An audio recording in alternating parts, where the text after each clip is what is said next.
This is the highest honor any Kenyan can get, and now going to President Mwai Kibaki. You remember 2 years ago, we were on the same as we lost President Daniel Arap Moi, and that means we don't have a surviving former president. Yes, it is state.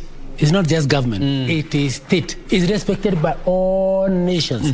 And that's why in all our embassies, the flag is half-mast, and it is saying the country is in a mourning mood. They have lost one of their leaders. And it tends to bring respect to the other countries that the more you respect your people. You remember there was another day that I think it was Joho who was telling the Gikuyu here, if you get people who do not respect your leaders, don't think they respect you. Similarly, if we do not respect our leaders the way we are respecting, the other countries cannot respect us. So we need to keep on learning from these lessons, and we cascade it to the young ones who may not be knowing. This is recognizing that he has made major contributions at this republic state level. Amekuja kwa that level, even as we you know the nearly 99% of the population we have here who is wale wote tuko hapa tumezaliwa wakati Kenya huyu huko kwa uongozi, isn't it? That's me. You are lot, and therefore when you are writing a critique, always remember you are coming from a time where you do not know the environment which was there that time when there were interrupts in Eastras here. The whole of this Mombasa Road, both sides, it has been put up when I'm in a government. In fact, the allocations, we had a central government plot allocation committee chaired by Gigi Kariuki. And look at the development the way it is now. Now we reach a level that we have this express. Because the population, the vehicles, too many. Tarmac here. Here Nairobi, Mombasa, Thika, there was nothing. No. It's a country that virtually came from the dust. We have grown very fast. I tell people, if you want to know how much you have grown, compare the Kenya shilling on exchange rate with Uganda, with Tanzania. And in 1976, they were at par.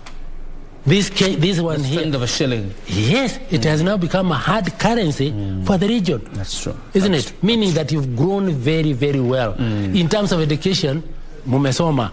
Actually, a very interesting fact is that the free primary education introduced by President Mwai Kibaki, the lot that entered school and started enjoying free primary education, will actually be voting for the first time in this election. The lot that started enjoying the free primary education offered by President Mwai Kibaki, which is one of his biggest legacies, that even when naysayers said it was not possible to have free primary education in Kenya, I know President Kibaki made it work. President Clinton said, I want to go and see that gentleman. You remember he said it, that he got surprised on those very hard decisions. But he saw, without education, the country is likely to again start going down. And because during the time from President Moi, there was a bit of a problem on the economy. He did very well at the political level. I quote him. He's the one who said, when I compare myself with Kibaki, he did very well. He has done very well on the economy, but he has not done well in I didn't know we're heading to, this is Parliament. Yes. That's just how quick the military is. Precision, military precision. The execution, of this very particular event is conducted with military precision. Like you can see now, we are already on Parliament Road. That means then the military are going to take the body of the late president, draped in that Kenyan flag, into the Parliament buildings. By 9 o'clock, we expect President Uhuru Kenyatta to be leading the nation in this solemn occasion. Let's continue with the legacy of the president. I remember during the time of Mr. Kenyatta, when this one it came, but that time it was carried by the carried it. The carriage was it was pulled by the askari. No, the askari did it very well. As it was entering, the late President Nyerere, I was attached. I was attached to his grouping. Okay. When we went to Pan-Afrique, alisema nyinyi ona hawa vile wamefanya within this period of 20 something days. Look at what the so many few days. Look at the level of precision they have come. He was admiring the way we did that state funeral, because this particular country, in terms of military precision, it's only that we don't praise ourselves. If we were, you can definitely agree that they are just tops. And this brings a lot of respect to the international community. So we are normally very critical of ourselves inside here. But over there, I can tell you, my colleagues, I was with the regional commissioner the other side when I was in peace in Nyanza. And you tell me how admirable they are. I gave him a tour of Nyanza for 5 days. 5 days, he toured Nyanza as a neighboring regional commissioner. And I remember him telling me, hawa watu wako wa Kisii wanacharasha wanalima hata hapa kwa barabara na wako na napier grass. Why can't you allow me to bring some of them to Tarime? I give them land. But but the president that time felt Mzee Moi, when I consulted, akasema no, don't do that because wakiumizwa kule nani atawatetea? You can remember, you can see and that government pastoral is protected. Yeah, because he was so much people based. Anaangalia maslahi ya wale watu. But the point here is the admiration of this country, which we who are in do not seem to appreciate. We are so critical, we cannibalize, we are so critical of ourselves, we forget the blessings God has given this country. Maybe I'm talking this way like a provincial commissioner who has seen it on the ground. Unaenda kwa mtoto, ako na malaria, na wanagoja akamba basi, ilete drugs, ilete pesa kutoka Nairobi kwa mtoto wake. You can imagine? And you feel, one time I told the president he put drugs in an aircraft, brought them to Nyanza. Because I was in Homa Bay, hapa Kedubi. This kind of it affected me. It affected me, so I had now to relate to the president. And there's a shot of where the body of President Mwai Kibaki will be lying for the next 3 days. Every 9 a.m. to 5 p.m. the public will be able to view the body, and that is from tomorrow and Wednesday. Today is just President Uhuru Kenyatta and senior government officials who will be doing this. But as you can see, again, even here, it's a military event. You don't even see the presence of police officers just around there. This is a purely military event as the military honors its immediate former commander-in-chief. And you've taken me a bit back with some of the things you were talking about the military, and particularly during President Mzee Jomo Kenyatta's time. I was a DO that time. Because you were a DO that time. And interestingly again, the president died while in office. The state funerals we have held before of President Moi and now of President Kibaki are of retired presidents. And that time it was a serving president. And the actual, and therefore, in this particular case, during my time, there was always a DO on duty, so that the military, the citizens, they are a bit too hot. Yes. They are therefore able to be helped where the citizen is moving in a certain direction. That DO comes in to balance it. Even in State House, we the morning was being done, the viewing was in the State House. You can remember the picture that you can remember very quickly is of Jaramogi Oginga Odinga when he came, and you would see the lining up kule nje. The handling of the citizens were by the DOs, so that they are able to help the GSU because of the levels of protocol. But the sense here that we should not forget, for somebody to reach that level of respect, they must have done a lot to this country. That's why the whole country is at a standstill, low-key in a lot of activities, mourning, in recognition. Asante. Ni kama tunamwambia Mwenyezi Mungu, asante kwa kutupatia huyu Mkenya, ametufanyia. And the document that I have touched, if you remember no, you are not there. When he was Minister for Finance, he is one person who made us all very proud of when he is reading the budget. Why? He will read it, and then he comes to the time he says, and now we go to the Committee of Ways and Means, the Ways and Means. The way he would increase the prices, say for cigarettes and alcohol, people expected it and they were happy. Because that time, we were trying to contain alcoholization of this country. Unfortunately, talking like a founder of Nakada, feel very sorry. Yes, very, very sorry. And we'll talk about that in a bit. But before we, showed the pictures from Parliament, and as you can see now, the casket is being removed from that carriage and will be taken for preparation so that it is kept at that very point to enable the viewing. And you can see a red carpet laid right from the gate of Parliament buildings all the way into the entrance of the chambers is how you see this respect being offered to President Mwai Kibaki. A red carpet right from the entrance of the Parliament buildings as the body is removed from the carriage for preparation ahead of the body viewing. But I remember we were talking about his legacy, Joseph Kaguthi, in terms of education. And you were talking about Clinton when he said, I want to go and see this man who wants to make education free. Not only that, education. He was a communicator par excellence in my county, Nyandarua. Maybe I take this because I picked it and started propagating it when I was doing the campaign against drug abuse. How did he put it? On alcohol.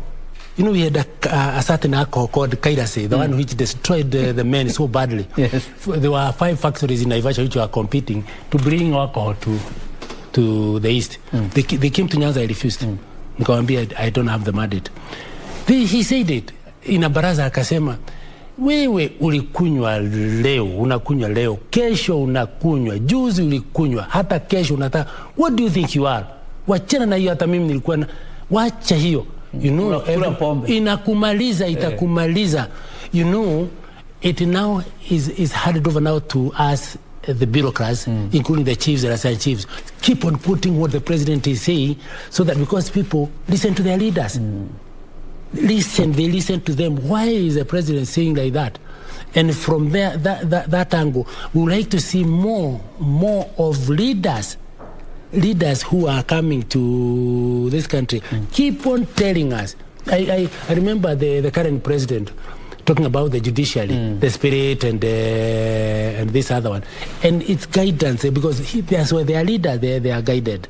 So all those are now legacies. And if you just pick the Kuta Bukusa alone. Right. Just a bit. Let's just have a listening of what is happening there, the national anthem, as the body makes its way to Parliament.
Uhuru is not here.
All right, those are live pictures from Parliament. As you can see, the body of the late president is already in Parliament, and that will usher in preparations for his body viewing that will be led by President Uhuru Kenyatta.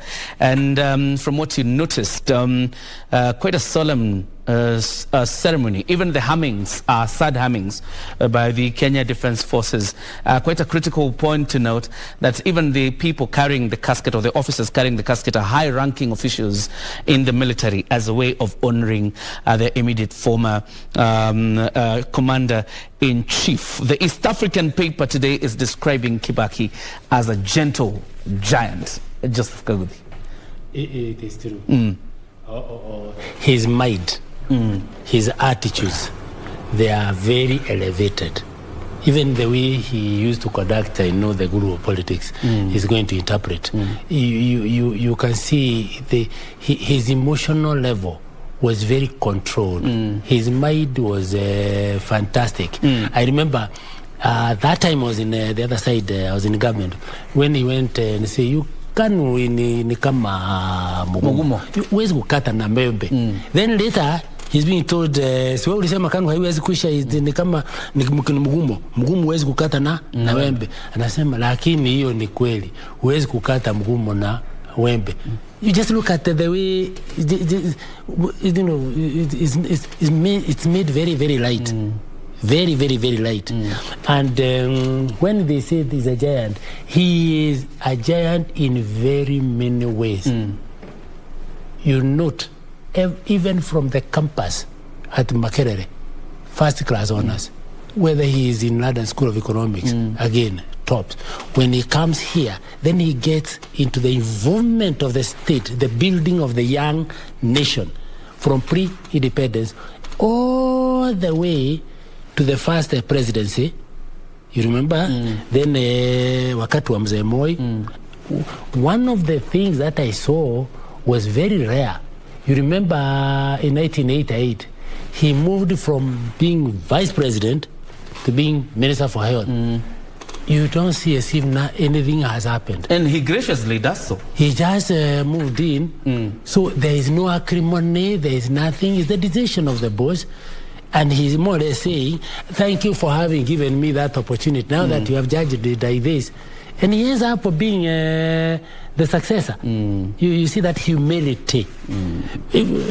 Just look at Joseph Kagudi as that loyalty to the boss is critical. So a person like that one, I would ask everybody emulate, whether it is home, whether it is a school, whether it is an institution, any institution. Always listen to the one ahead of you, because there is a reason why they are there. Right. And more so if they are ordained. Yes. And because we have former Minister Joseph Munyao in studio, and also a member of the Democratic Party, he will be trying to tell us, the Kibaki style of non-confrontational politics and why he adopted that, knowing how abrasive Kenyan politics are. He will be engaging Victor Lo in a bit. We'll be getting to him. But let's go to the early life of President Mwai Kibaki, born of peasants in Gatuyaine, Odhaya, grows up like a normal boy, attends, a normal school before, of course, occupying institutions of excellence. How do you think this life of a young Emilio Stanley Mwai Kibaki, who wants to be a KDF officer, shape his leadership in future? This growing up, how do you think it shaped his leadership? Let me ask another question. Who is the grandfather of Uhuru Muigai Kenyatta? Or who is the grandfather of Raila Amolo Odinga? Who is the grandfather of, say, Gideon or Kalonzo? The situation was like that in a lot of environments.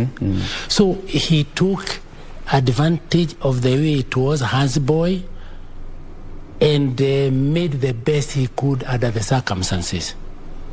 Everybody must be judged from where the environment they grew in. The same with you, the same with everybody else. So the way I see it is that you are telling the young people you can be anything you want to be, provided you try to focus and exploit the environment which is there. Listen to the people you are with. Look at him even as he was growing. Then he goes then to school. He goes to Makerere. The lady Jaramogi Odinga sends Professor Asawa to go persuade him to come and start. All those is, the environment is there for you. Get it. Listen to your elders. There's a reason why the elders in the village were seeing him that way. And he starts now towering. So you cannot say that he wasted time. He grew in the natural manner. And virtually every young person, we should tell the Kenyans, the young people, the environment is there for you to grow to what God had purpose for you.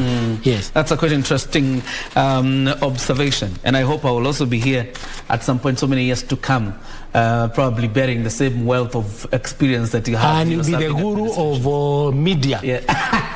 Quoting the way you saw this and this and this and this. Yes. Absolutely. We'll cross over to Victor Olo in a bit, but right about now, let's head to Parliament buildings. Our reporter Beatrice Gatonyi is on standby to just give us a feel of what is happening in Parliament ahead of President Uhuru Kenyatta's arrival to lead the nation in the viewing of the late President Mwai Kibaki, a gentle giant, an economist par excellence, and the person you would say set this country on the trajectory of prosperity when he served as president in terms of economic growth. This was the very first time that Kenya's economy was growing by double digits. I don't know, were we ready where we can get to Beatrice Gatonyi now?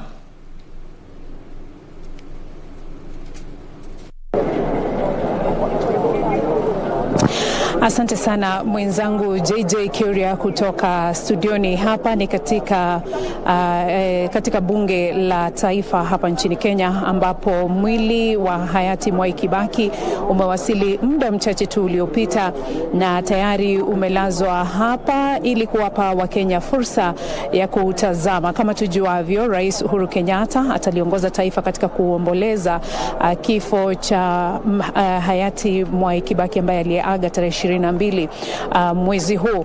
Kwa sasa wakati mwili wake hayati Mwai Kibaki ulipowasili hapa, tayari gwaride lilikuwa limeandaliwa na jeshi la taifa ili kuupokea mwili huo na tayari kuelekeza mahali ambapo Wakenya wataweza kupata fursa hiyo. Kama tujuavyo, tayari Wakenya wameulizwa na kamati ambayo inaandaa mazishi haya, ama wameulizwa kujitokeza kwa wingi ili kuweza kumpa heshima zao za mwisho aliyekuwa rais wa tatu wa taifa hili kuanzia mwaka 2002 hadi mwaka 2013. Kuanzia hivi leo, ama kuanzia wakati ambapo Rais Uhuru Kenyatta ataweza kufika hapa, milango ya jengo hili yataweza kuwa yamefunguliwa kwa Wakenya kuweza kuingia hapa na kutazama mwili kuanzia hadi mwendo wa saa 11 hivi leo. Malango haya yatakuwa yamefunguliwa. Hapo kesho pia Wakenya wanapata fursa hiyo ya kuweza kutazama mwili, na kisha baadaye siku ya Jumatano ndio itakuwa siku ya mwisho kwa Wakenya wote ambao wataweza kufika mahali hapa kuja kutazama mwili, watakuwa wamepewa fursa hiyo. Kama tujuavyo, siku ya Ijumaa imetangazwa kwamba itakuwa ni siku rasmi ya Wakenya kupumzika. Ni siku ambayo imeweza kutolewa kwa Wakenya kupumzika huku wakiendelea kuomboleza kiongozi wa taifa hili ambaye alikuwa ni kiongozi wa tatu wa taifa hili.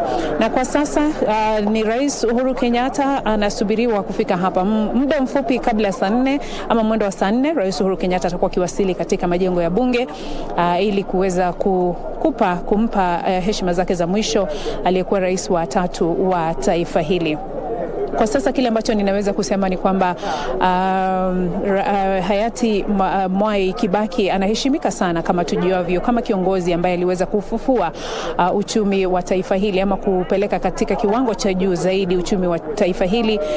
Kiongozi ambaye alionekana kuzingatia sana uendelevu wa muundo msingi na hasa barabara, na vile vile kuinua sekta ya afya na masuala mengine muhimu ambayo bila shaka Wakenya wengi wanazungumzia jinsi ambavyo wanamkumbuka kiongozi huyu ambaye amelala hapa hivi leo.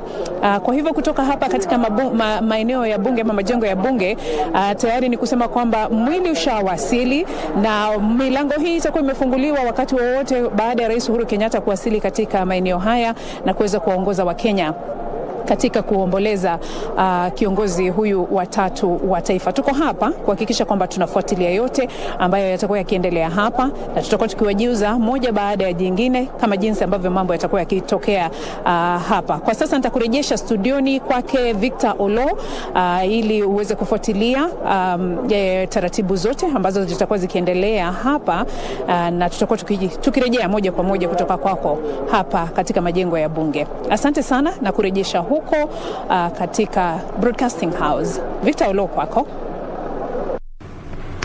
Thank you so much, Beatrice Gatonye there live from Parliament buildings. Of course, the military is already taking charge of that exercise all the way from Leaf Funeral Home, and now the body is set to lie in state for the next 3 days at Parliament buildings. And what is happening is that President Uhuru Kenyatta will be arriving there at around 10 a.m. also to lead the nation in mourning the death of former President Mwai Kibaki. And of course, John Kuria will be with me in studio later on with the big man himself, Joseph Kaguthi, also as we talk about the issues to do with the late President Mwai Kibaki. But right now with me here, I have got the veteran, Joseph Munyao, who is a former minister and a patron of Democratic Party, that is DP, where the late president was also a member of the same party.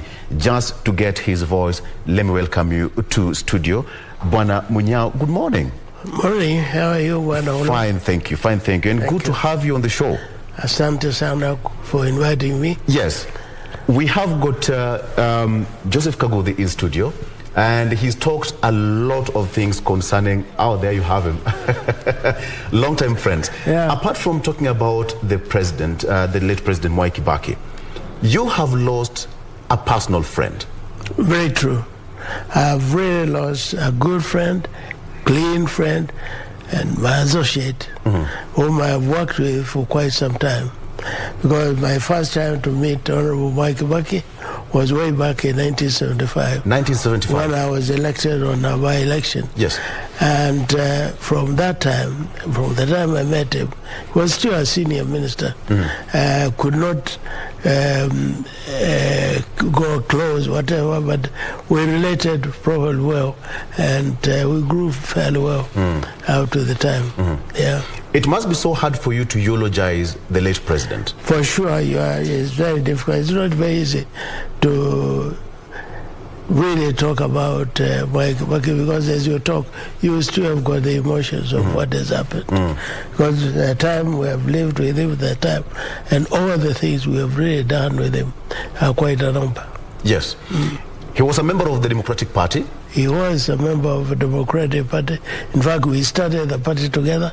You are the founders of the Democratic Party. Yeah, we are the founders of. How did it come about? Myself, John Keane. Yes. Wamunga, Honorable Karume, and all that, Charlie Mwendo. We are the people who started the Democratic Party of Kenya, and that was, in fact, it was officially given the document in 1992. That is immediately after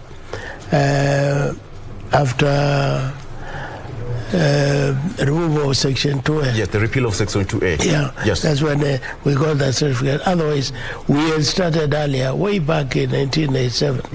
That's when we used to meet occasionally, daytime, evening, talking about the freedom of this country. And you remember at one time, during that time, there was one time when an American representing this organization called NDI came to the airport, and he was asked by the immigration officers, hey, where are you going? Said, I'm coming to Kenya. Who are you? Said, I'm a director of NDI. What are you coming for? Well, I'm coming to spread democracy to this country. You need democracy. Because we had been a one-party system all through. Yes. And this man was told, well, come on, you go back because that is not to be spread here. He went back, he was not allowed to come in. So what happened in 1992, immediately we got the certificate, that around March, April. Myself and Mwai Kibaki, we left here to Washington, and we went to the offices of NDI and told them, look, you are now welcome to Kenya because we are a democratic country, because we, Democratic Party, are registered a party to democratize democracy in the country. And that's the time we started opening democracy in this country. Yes, and during that session, there, when Section 2A was repealed, how was it all about in terms of having our democracy? But before you answer that, let me just take you through the program.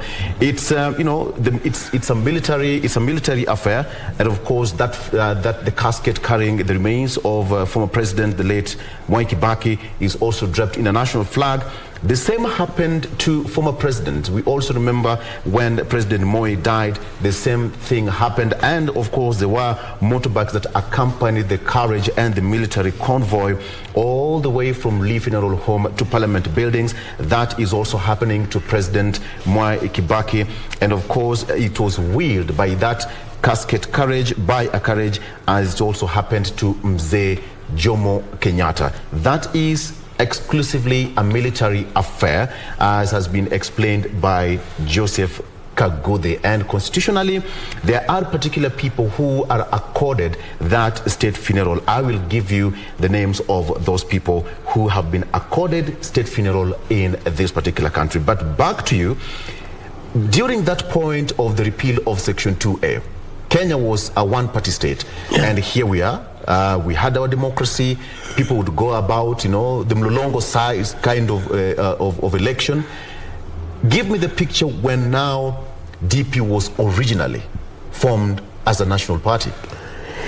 Yeah, from that time, like I said, Manalo, from that time when immediately we were now certified as a party and given the freedom to go around spreading democracy and freedom in the country. We continued very well in 1992, and you can see at that time we were the second oldest party in Kenya, because at that time it was only KANU.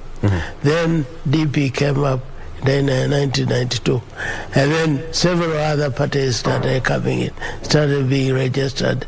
And at that time, when we were forming DP, we had in mind that Kenya will be over 2 or 3 parties, like it is happening in US, UK, and all that, strong parties which can guide the country. But somehow, whatever happened, Moi was able to even create other parties and even sponsor them. To the extent that at one time we found we were over 60 parties at that time. But we worked very well. We continued spreading democracy. We continued spreading freedom so that each Kenyan would be free and be able to participate in whatever we're doing. And that is why, in fact, from that time, you can see what is happening after, because in 1992 and then 1997, we went for elections, we lost, but we still continued building democracy and until we took over government in 2002. And that is the time we took over the government after, well, there were so many parties. Now we had to come together, coalesce with several other parties, and then that is the time we called ourselves NAC. We came into power in 2002 as a coalition calling NAC. We continued 2007, you remember it changed, because that time we now came in as a PNU by coalescing with several other parties. One funny thing is that almost all of the politicians we have were students of KANU, including Kibaki himself, including you. You're all KANU members. The only difference The only difference Yes. Is that although I was a member in KANU ticket, but I had never become a member of KANU. Like now, So I'm you're still a member of KANU, technically speaking. I'm a life member of Democratic Party. Right, yes. But when I in KANU at that time, I never even had that certificate. But I belonged to the group because you had to bring because there was no other. There was no other life. There was no other way you could exist. Yes. Yeah. Joseph Kaguthi in studio. At one point, did you ever interact with him? He was a tough man way back then. Oh, yeah. And he's a man who had been praying for us even at that time. You're right. He prayed and got us where we were spiritually. Yeah. And he knows that. He knows that. He knows that. I can see him nodding on the other side of the studio. He knows that. All right.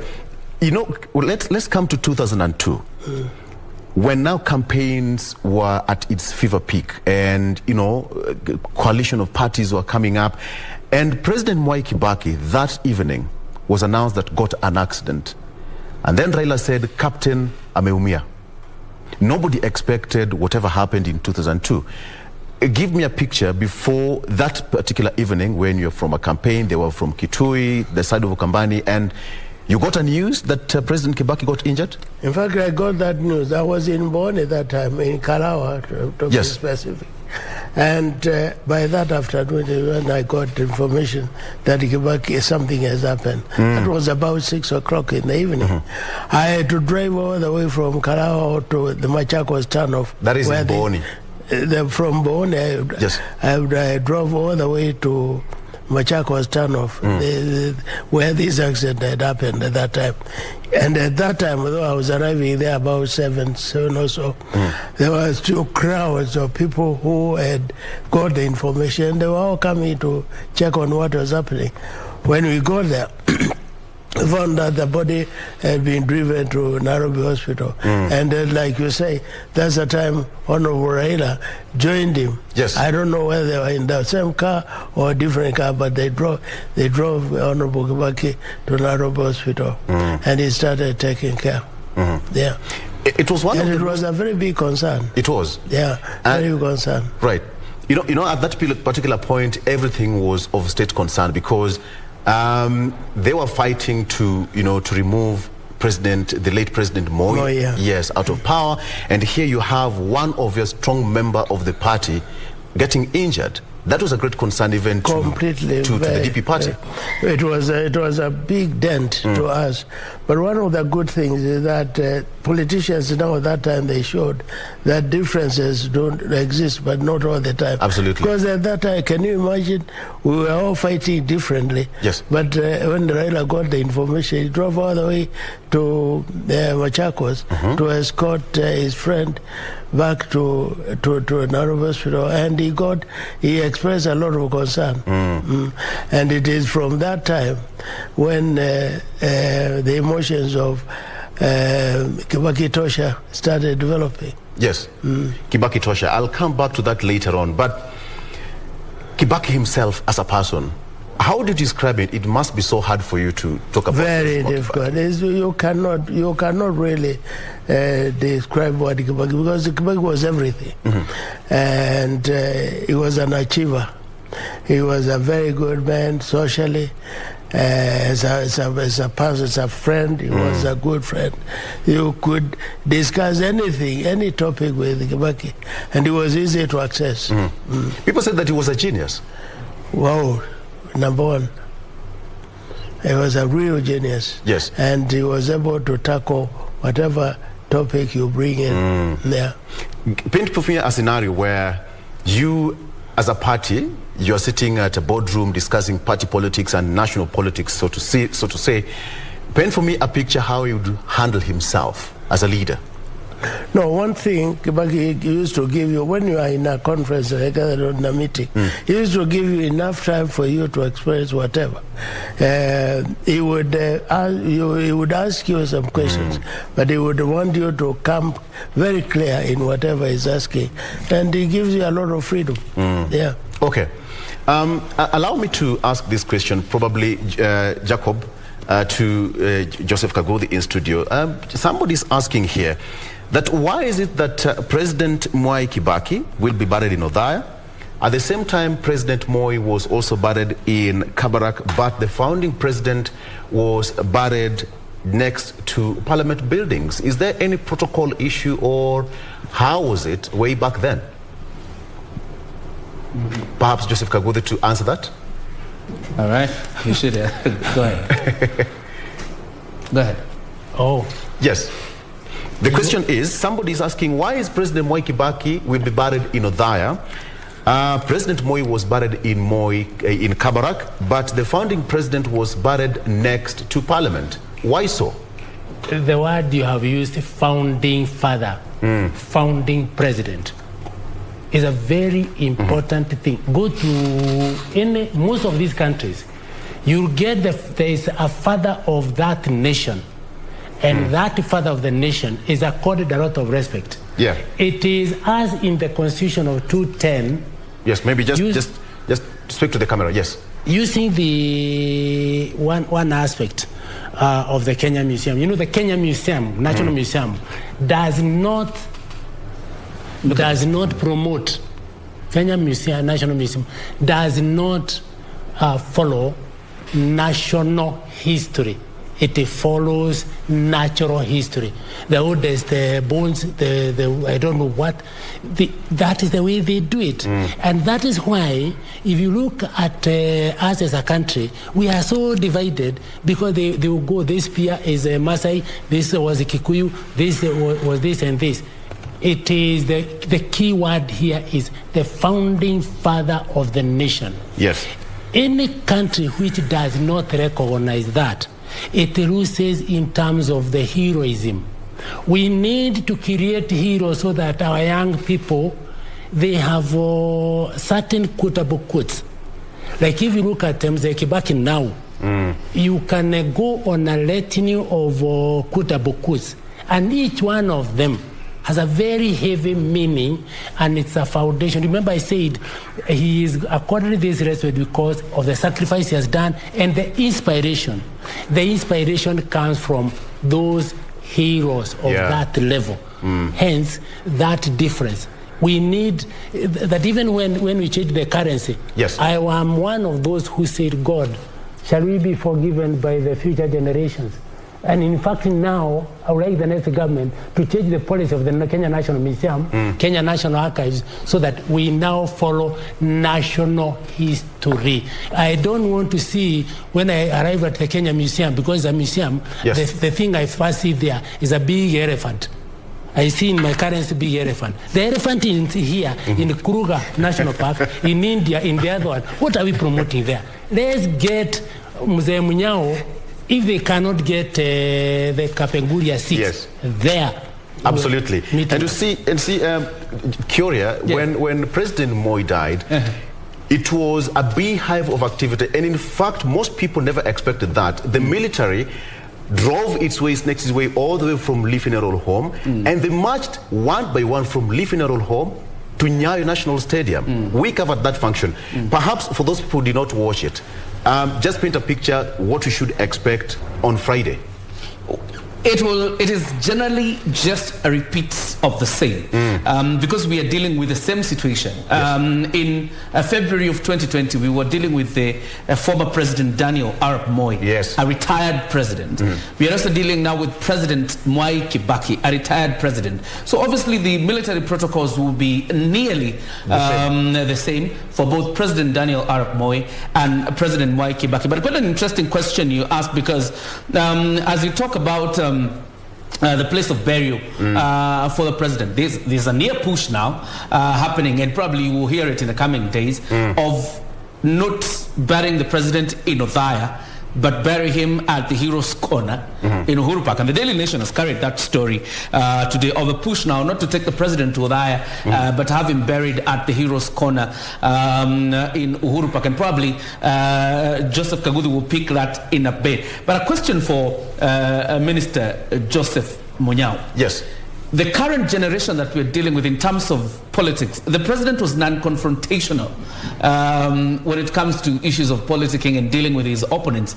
You cannot compare that time to now. What lessons can the young generation or the current crop of leaders take from President Kibaki, Minister Munyao?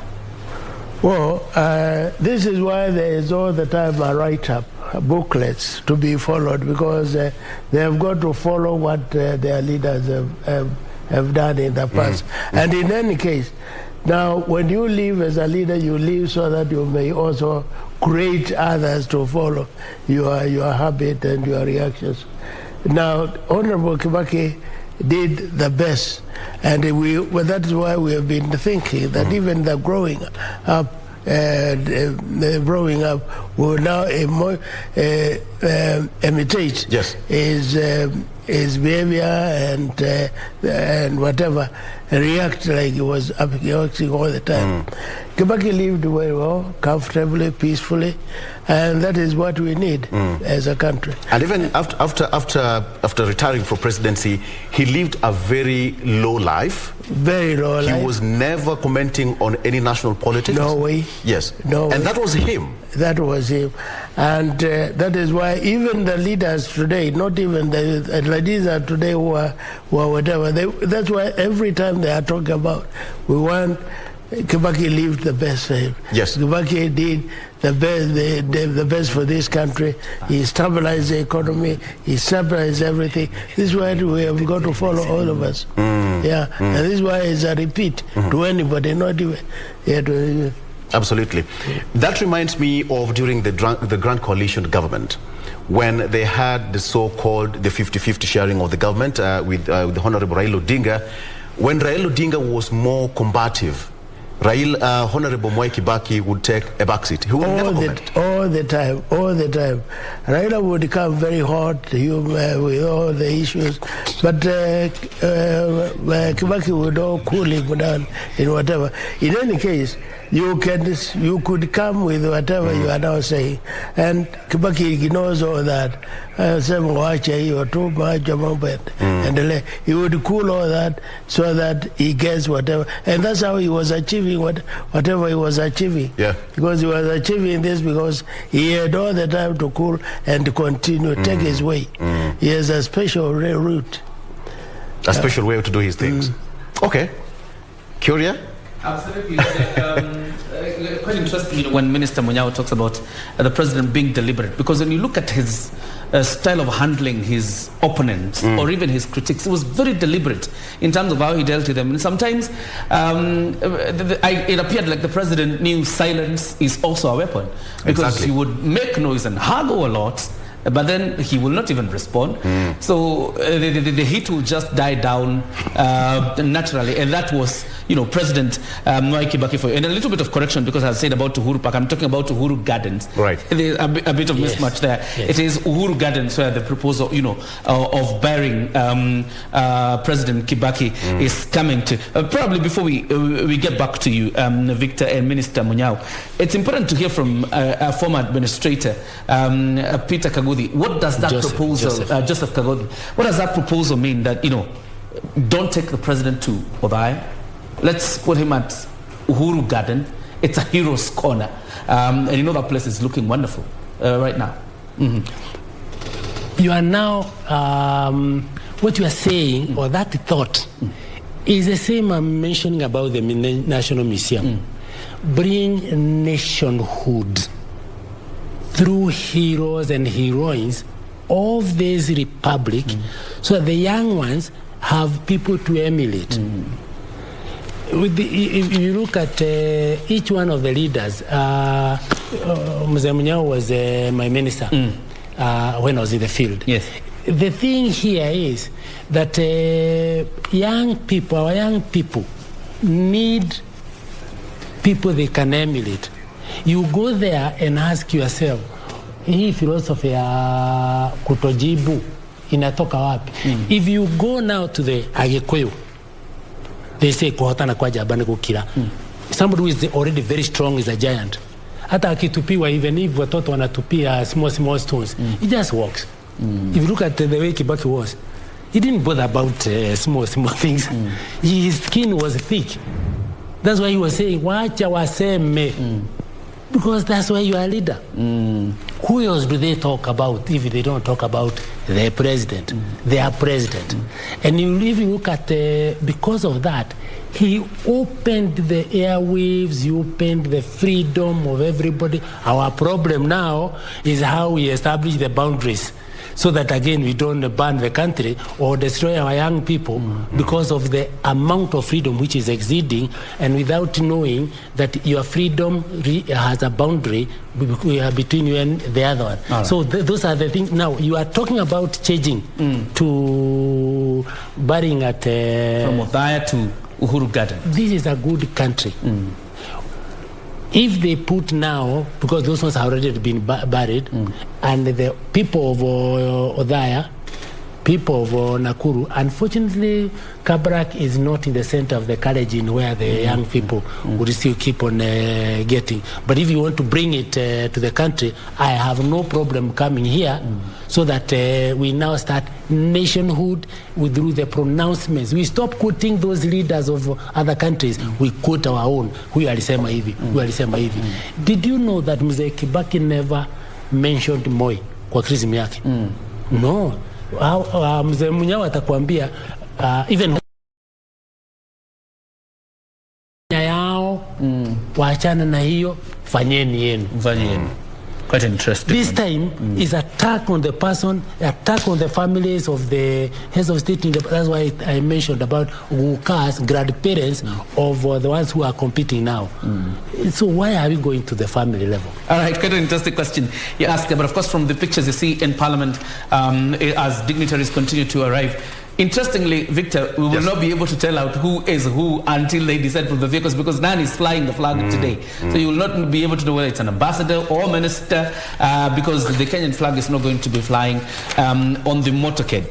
But as we proceed, Victor, it's quite interesting. I would want to, and probably we'll pose this question to Minister Munyao. Yes. When they sat in cabinet and there was a lot of pressure from the public, the president needs to respond to this or respond to that. And probably as ministers, they were sitting there wondering, why is the president not talking? How did they feel? And what was his demeanor as president in those cabinet meetings when there's a lot of pressure on him to respond to something? But Mwai Kibaki never used to access to issues because they have been said. Yeah. He had his own way, and his own approach to whatever you say. You may keep on talking whatever you may say, but he has got his own way of cooling you down. Even in cabinet, you can start talking, giving ideas, all that, but he has got his own way, and you will all the time follow that. That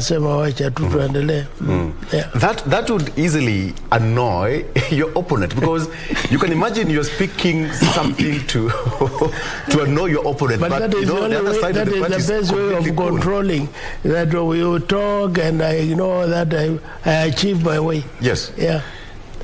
And that is exactly what Honorable Kibaki used to do. Absolutely. He will let you speak what you are now saying, and then finally ansema wacha yoyote tufanye hii.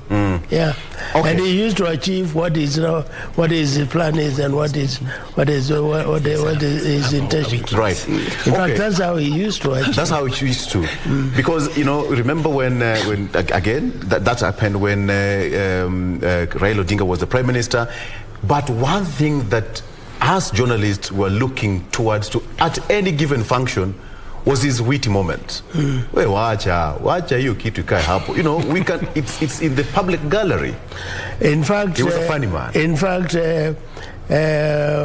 Kibaki achieved a lot, and in fact, he was the only one who could control and manage Raila. Yes. Because Raila would be let free to talk whatever he is talking about. But we show he now lines out to whatever, because Kibaki would list it all this by friend and say, watch out, and that is what he used to achieve. You know, that reminds me during the signing of that grand coalition at the footsteps of Harambee House. Remember when the country was almost split right in the middle? Right. And, you know, we had got eminent personnel of the African continent. We had Kofi Annan there. Yeah. We had got former president of Tanzania. We had got even local leaders who were trying to mediate during that time of grand coalition.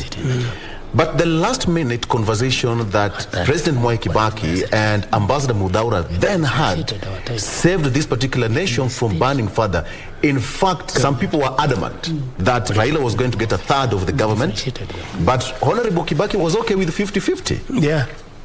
It was even if he got 40-60, Kibaki knew that he was to be the president and he would be controlling his policies work, and truly they worked. Yeah. Allow me to ask this question. Most people say that President Mwai Kibaki was ready to go home after that election in 2007. Was he ready to go home to retire? Well, I also understand, I also have heard what you are now saying, but the commitment of Kibaki is that he wanted the truth in this country, and he was standing and working for the truth. And at that time when the public took this different stand, no, he was okay. And I think it was quite okay that he took the stand he took. Yeah, absolutely. Okay, let me give you a bit of some of the protocol that will be followed here. Now, President Mwai Kibaki will be accorded a 19-gun salute, just the same way Moi was also accorded the same. Reason being, they died while out of office. Only members of the state who die in office get a 21-gun salute. And of course, it's only President Kenyatta, the late Mzee Jomo Kenyatta, who got a 21-gun salute, and because he died while he was in office, and he lay in state for 10 days, not 3 days, and the mourning period lasted for a month. Now that is a complete departure from what you've seen with President, the late President Moi, and now President Mwai Kibaki, who will get a 19-gun salute, the same way Moi got the same, and the mourning period will be 3 days, unlike President Kenyatta, who got 10 days lying in state. At the same time, the mourning period lasted for a month. Kioria, you know what happens as journalists during coverage of any event of Mwai Kibaki? As journalists, we always had almost a meter proximity with the president. He was free with almost everyone. That's true. Yes. In terms of the proximity between journalists and President Kibaki, but you will also remember the dynamics of security then were not as complicated as they are today. Absolutely. Because the threat against the Republic of Kenya continues to increase, obviously because of the instability of the region and our neighbors to Somalia. Generally, right now, you cannot expose the president to some of the things that were happening then. But there's something very interesting, you say, about President Kibaki's wit. Let me tell you, one of the most difficult jobs then as a journalist was to actually interpret the president's off-cuff remarks. And forever, it was hard to package that story, in his off-cuff remarks. Yes. That is where the story was. It was not in his speech. The story was in his off-the-cuff remarks. But then his off-cuff remarks were, such things like, and that was his classic response. But trust me, the story would be in his off-cuff remarks. And actually people would say that's where the story was. Yeah. And unlike President Uhuru Kenyatta, in many times, President Uhuru Kenyatta, whatever his message is, he actually ensures it is put in his speech. Yes. He's very astute in terms of ensuring that his message is well captured in his speeches. His off-cuff remarks only last for about like 2 minutes, and then he's done and he says, "Mungu awabariki sana," and he sits down. For the President Kibaki, he will finish his speech and then go to his off-cuff remarks, and then you're wondering, what is this man saying? All of a sudden you realize, in that thing when he was saying that's where the story is. That's what the story was. Absolutely. Yeah. All right, as you can see on your screen there, the activity is still happening in Parliament. It's a full military affair, and of course we have got high-level security because we expect President Mwai Kibaki to lead the nation in marking this particular day, and members of the public will also be given an opportunity to pay their last respect to the former president, the late Mwai Kibaki, in Parliament. That will happen until late in the evening, when the body will be ferried back to Lee Funeral Home and then will be taken back to Parliament again tomorrow in the morning. So if you have got time, please, you can make your way to Parliament buildings. It will be open to the public. Now, let me tell you this, apart from President Mwai Kibaki, there are only particular people who are accorded state funeral. And in Kenya, apart from President, the late Kenyatta, only 4 people have been given the same. That is the Vice President, that is Kijana Wamalwa. We also know Nobel Peace Laureate Wangari Maathai, who was accorded state funeral.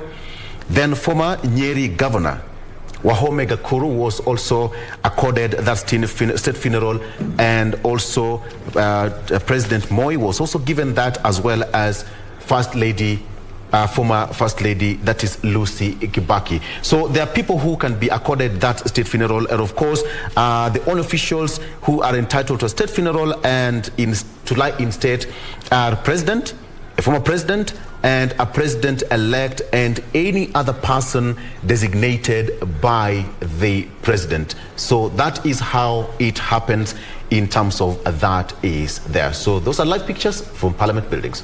All right, fantastic job, Victor, from that other side. And quite interesting, the departure from, a state funeral, and how the difference obviously is the military presence, because in some of these people who've been accorded state funerals, the military presence was not as pronounced as is with the former president. And we'll be coming back again to continue analyzing the situation as is. But let me take you to Parliament, where Beatrice Gatonye and Timothy Kipnusu have linked up now to tell us what the situation there. It's 20 minutes past 8 o'clock, and like I said, this event is a military event, so the precision is quite serious. By 9 o'clock, we expect President Uhuru Kenyatta to be in Parliament, and you already know that the order was that every dignitary who wants to be into this event should be in Parliament by 9, because after 9, only President Uhuru Kenyatta will make his way there and then lead the nation in mourning the third president of the Republic of Kenya, Emilio Stanley Mwai Kibaki. Right about now, Beatrice Gatonye, Timothy Kipnusu, if you can hear me, take it away.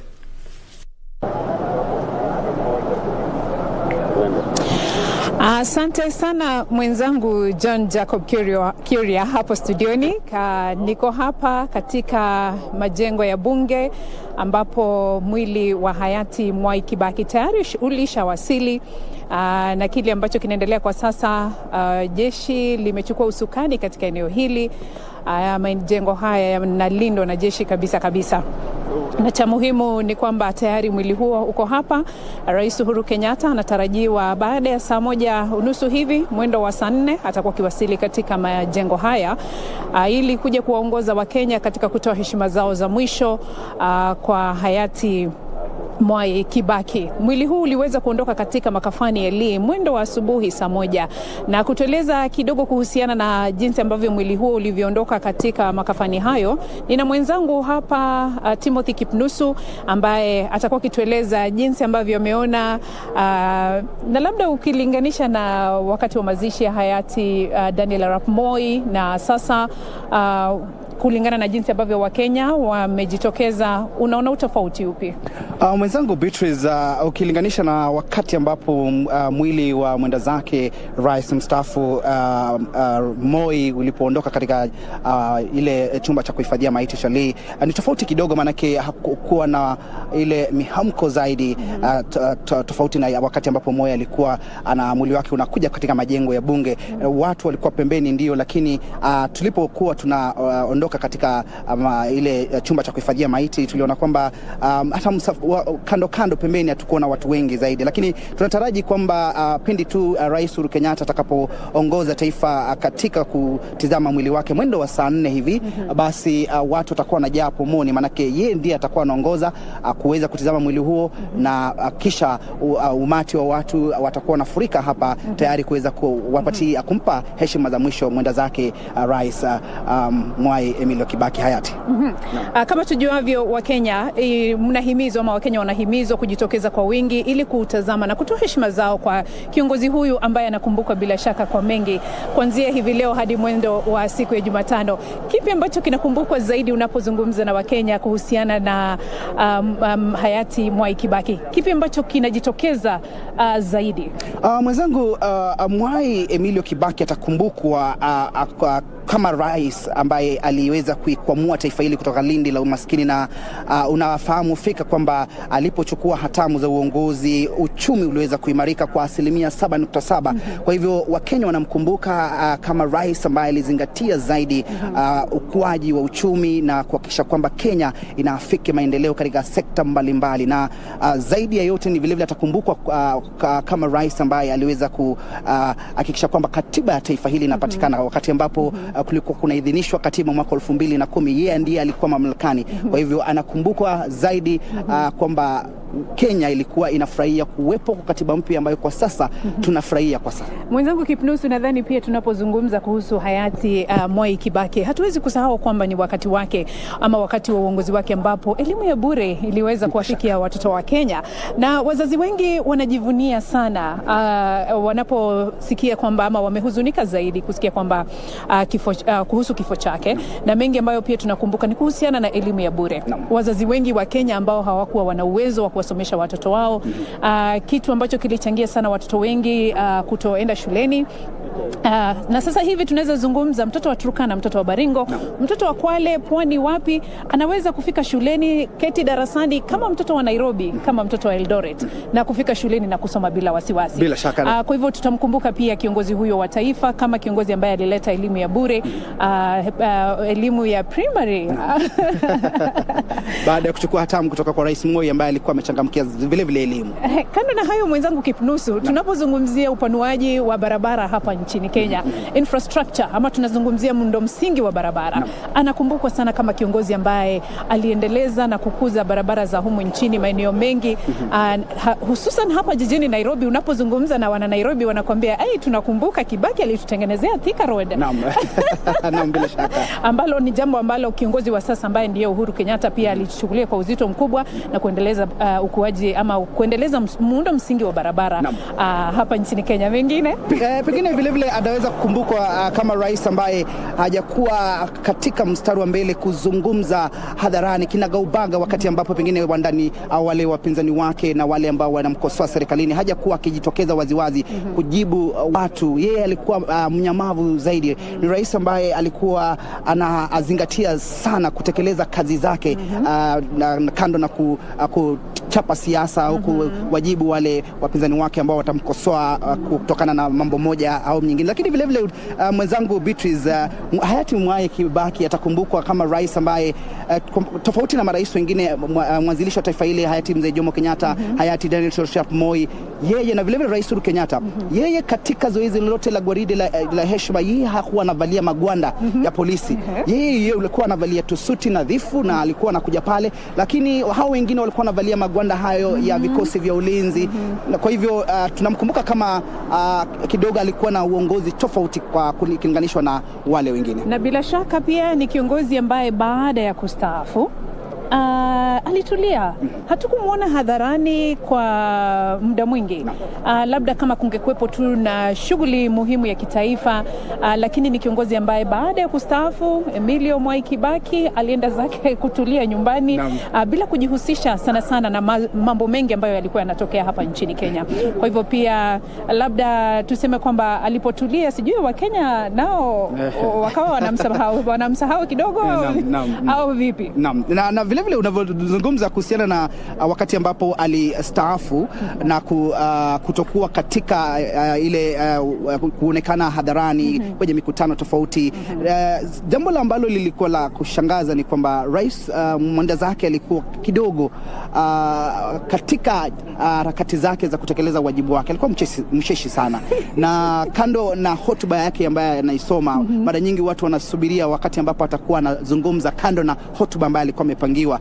Wakati mwingi lazima watu wangeweza kuachwa vinywa wazi au kuweza kufurahia hotuba ya mwenda zake mwenzangu. Na ni kweli wakati ambapo kifo chake kilitangazwa tarehe 22 mwezi Aprili, katika mitandao ya kijamii nadhani watu walikuwa wameweka video nyingi fupi hasa za ujumbe wake ambao ulikuwa ndio mwisho wa hotuba yake rasmi, wakati kama jinsi ambavyo unasema alipokuwa kimaliza kusoma, yani watu walikuwa wanaketi sasa wanasubiri sasa wacha azungumze tusikie leo kuna yapi. Na ni kiongozi ambaye nadhani katika wakati wa uongozi wake kulikuwa na ule uhuru wa kujieleza kwa watu wengi. Hata wanahabari walikuwa na ule uhuru wa kujieleza hata zaidi. Kwa hivyo pia ni kipindi ambacho kitakumbuka kama kipindi ambacho kilileta freedom of speech sana, kwa sababu pia yeye mwenyewe alikuwa na hiyo freedom of speech, lakini akizungumza hata watu wamecheka na hakuwa na uzito wa kusema mambo makubwa hata mambo madogo mbele ya Wakenya. Na bila shaka Beatrice, itakuwa ni wito kwa wale viongozi ambao tayari wanapania kuwania viti mbalimbali, ikizingatia kwamba imesalia kama chini ya miezi mitatu wa Kenya kujitosa debeni kubaini mbivu na mbichi, waweze kuiga mfano wa rais huyu mstaafu Mwai Kibaki, kwamba yeye ni kuzungumzia sera, kuzungumzia masuala ambayo yanamhusu Mkenya, sio kuwa na ile matamshi ya chuki au kurushiana matusi hadharani. Inakuwa ni kwamba tunazingatia ni nini hasa ambacho tunaweza mfanyia mwananchi wa kawaida, hasa tunapotafuta nyadhifa mbalimbali uongozini. Kwa hivyo ni wakati ambapo tunamwomboleza, wakati ambapo tunasubiri wa Kenya kuweza kumpa heshima za mwisho, itakuwa vema zaidi wale wanasiasa kuiga mfano wake, kwamba siasa iwe ni safi, siasa iwe ni inazingatia sera na sio matusi. Na ni kweli kabisa mwenzangu, wakati ambapo tunamwomboleza kiongozi huyu, muda tu baada ya miezi kadhaa tutakuwa tukienda debeni kuwachagua viongozi. Nadhani kama jinsi ambavyo unasema, cha muhimu ni viongozi kuzingatia ama kuiga mfano wake hayati Mwai Kibaki, ambaye alizingatia sana masuala yaliyohusiana na Wakenya. Tuone viongozi ambao watakuja na sera ambazo zitamfaidi Mkenya, kama jinsi ambavyo tunamkumbuka yeye kwa kuleta elimu ya bure. Je, wewe kiongozi ambaye utakuja kuingia uongozini, ni kipi ambacho umewaandalia Wakenya? Ni kipi ambacho ungependa kimguze mwananchi yule wa kawaida? Ni sera zipi ambazo unakuja nazo ambazo zitakuwa zinamfaidi yule Mkenya, na si wewe kama mtu binafsi ama wewe kama mwanasiasa? Hivyo basi ni wakati ambapo pia kama wananchi wa Kenya wachukue muda huu kuzingatia kwamba wachague viongozi kama hayati Mwai Kibaki ambaye ameondoka, kiongozi ambaye mwachague viongozi ambao watawaletea mafanikio na faida ambazo nyinyi kama Wakenya mnazitaka. Kama mnataka kuondolewa katika umaskini, chagua kiongozi ambaye atakuondoa kwenye umaskini. Kwa hivyo ni wakati ambao pia ni wa kufikiria zaidi, na ni wakati ambao pia Wakenya wanastahili kuchukua nafasi hii, kwa sababu kutoka leo wako hapa kuja. Wakati ambapo unafika hapa kutazama huo mwili, kumbuka pia ungependa kuwa na kiongozi kama huyu.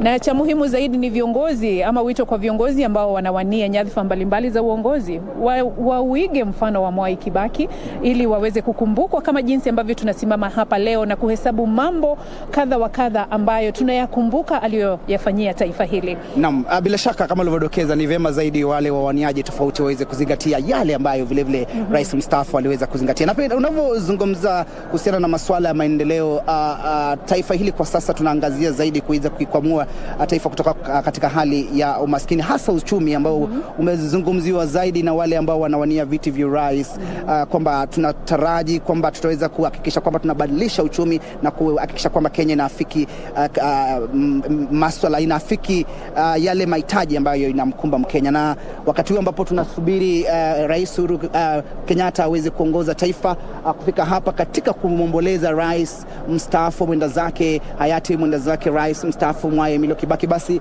tutakuwa hapa kuweza kuhakikisha kwamba unapata picha ya moja kwa moja atakapokuwa anawasili kiongozi wa taifa. Bila shaka kama tulivyodokeza hapo awali, atakuwa anaweza kulakiwa na wale viongozi au mabunge, viongozi kutoka maspika kutoka mabunge mawili ya bunge la Seneti na bunge la kitaifa. Cha muhimu vile vile Gatonye ni kwamba rais mstaafu anapoombolezwa hii leo na Wakenya kupata fursa ya kuweza kutizama, Wakenya vile vile watakuwa wanakumbwa na hali ya mshike katika usafiri, manake barabara nyingi zimeweza kufungwa na ili kuhakikisha kwamba wanafika hapa ili kutizama mwili. Manake tulipokuwa katika ile chumba cha kuhifadhia maiti, kulikuwa na ile msafara unapowasili kuna wale ambao walikuwa wana taraji kufika kazini, na tulikuwa nazungumza nao kabla tufike, wakasema kwamba wameweza kuchelewa. Gatonye.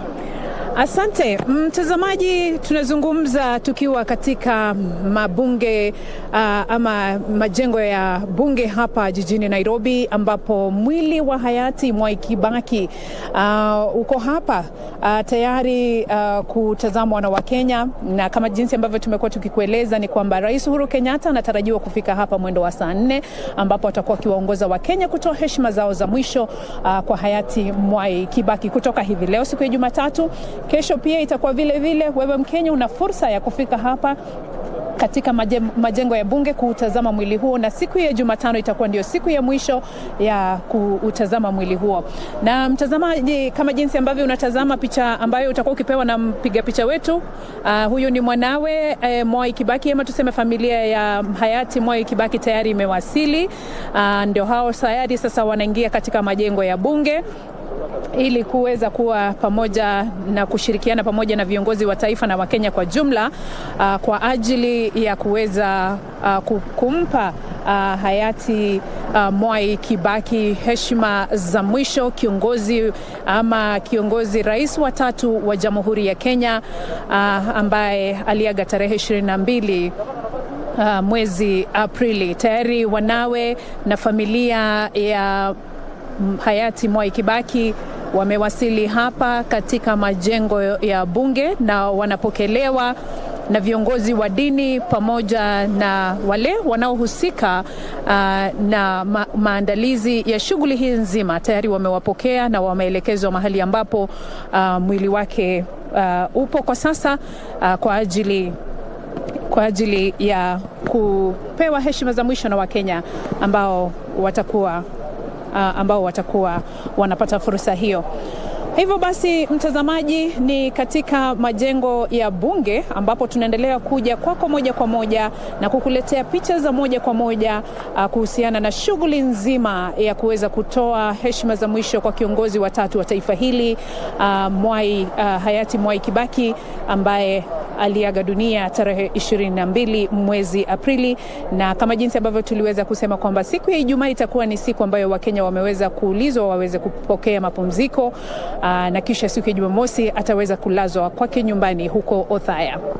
Tutaendelea kukuletea habari za moja kwa moja, na kama jinsi ambavyo matukio yatakuwa yakitokea hapa, tutakuwa tukikueleza zaidi kuhusiana na ni yapi ambayo yanaendelea. Kwa sasa tunaendelea kumsubiri kiongozi wa taifa ambaye anatarajiwa kufika hapa muda wowote wa kufikia mwendo wa saa 4, na atakuwa akiwaongoza Wakenya katika kutoa heshima zao za mwisho. Endelea kutazama KBC Channel 1.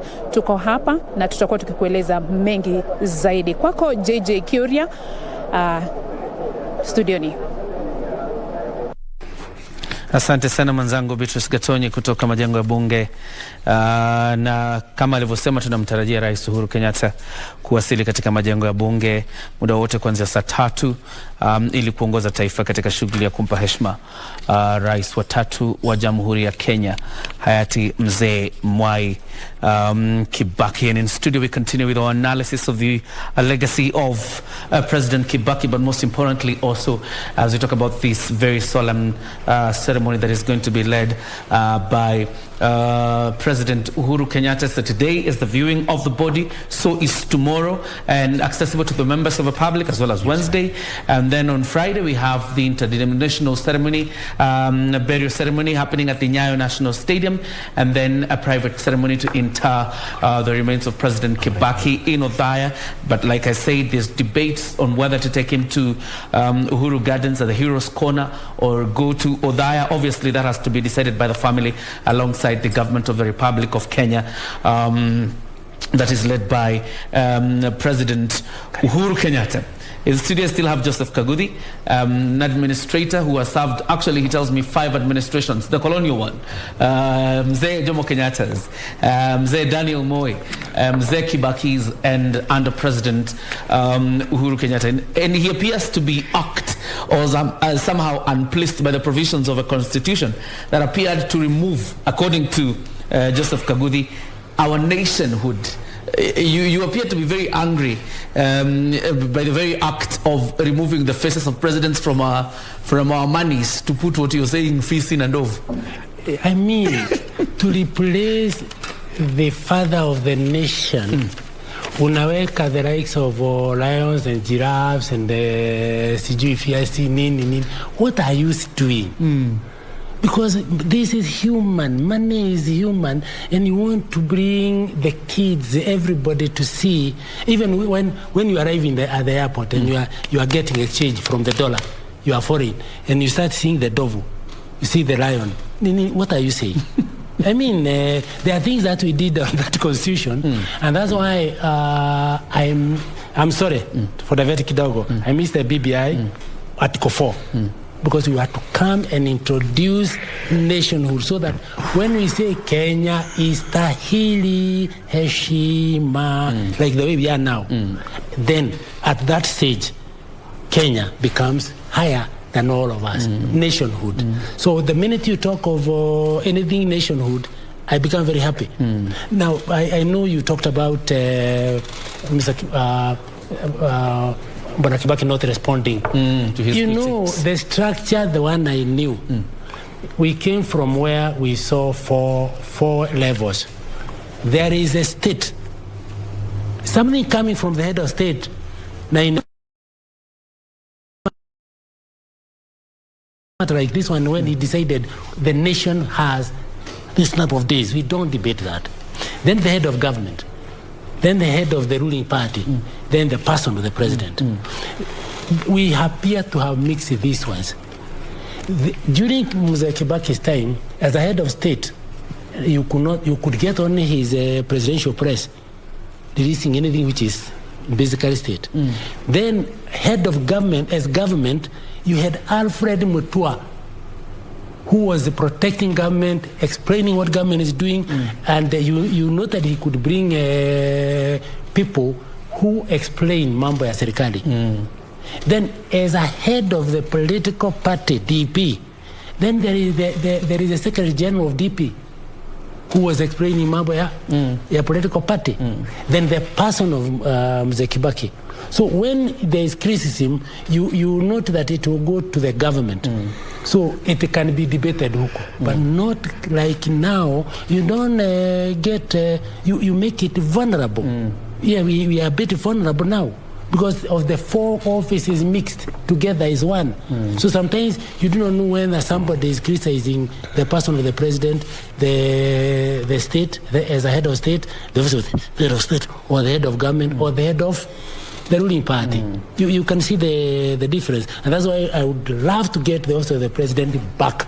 So you attack the president. When I was in that office, I was in that office before I went to Nyanza, and you attack the president below the belt. There is a statement coming from the head of government, isn't it? So there you are. And that is the different structures of government then, as compared to the current administration, obviously operating under a new constitution where some of these operations have to be synergized. Victor, I wanted to engage you a bit so that you also engage Minister Munyao, because if you read through the history of President Kibaki's administration for the 10 years, and particularly his first 5 years, yes, there are those who accuse the president of running with a kitchen cabinet that was largely drawn from his, area, to mean like an entrenchment of a systemic tribalism. Those who claim that the president surrounded himself with a kitchen cabinet from his area. I would want to, you to engage Minister Munyao on the same. Yes, before I let him answer that, if you can see that is a choir already lining up, most probably that is a State House choir, lining up at Parliament buildings, clear indications that President Uhuru Kenyatta is not far away from getting his way to the Parliament buildings there to lead the nation in, actually, Minister Munyao said that we should not use the word mourn, we should say celebrate. Actually, point of correction, that we should celebrate the life of President Mwai Kibaki, and of course we are here. That is where we get all the 100% clear pictures from Parliament. Coming to you, Minister, at some point President Mwai Kibaki fired the entire cabinet and as Kiori has put it, he was also accused of running a kitchen cabinet, and he never commented about it, and life was, according to him, life was very much normal. The truth is, I was one of his cabinet ministers. Okay. And if there were any inner cabinet, I would have known. Yes. Because we all had an access to where Kibaki was. For an issue, you had to discuss with him. Anytime you book to go there, you were ready to go there. I never saw any inner cabinet. Of course, there were people from his area, but they were not preferred more than ourselves. I think we were all treated the same way, because not a single time I ever wanted to approach Kibaki that I failed to. No way. Yes. You could easily approach him. I all the time got a reception. But of course... And not only me, but I also the other...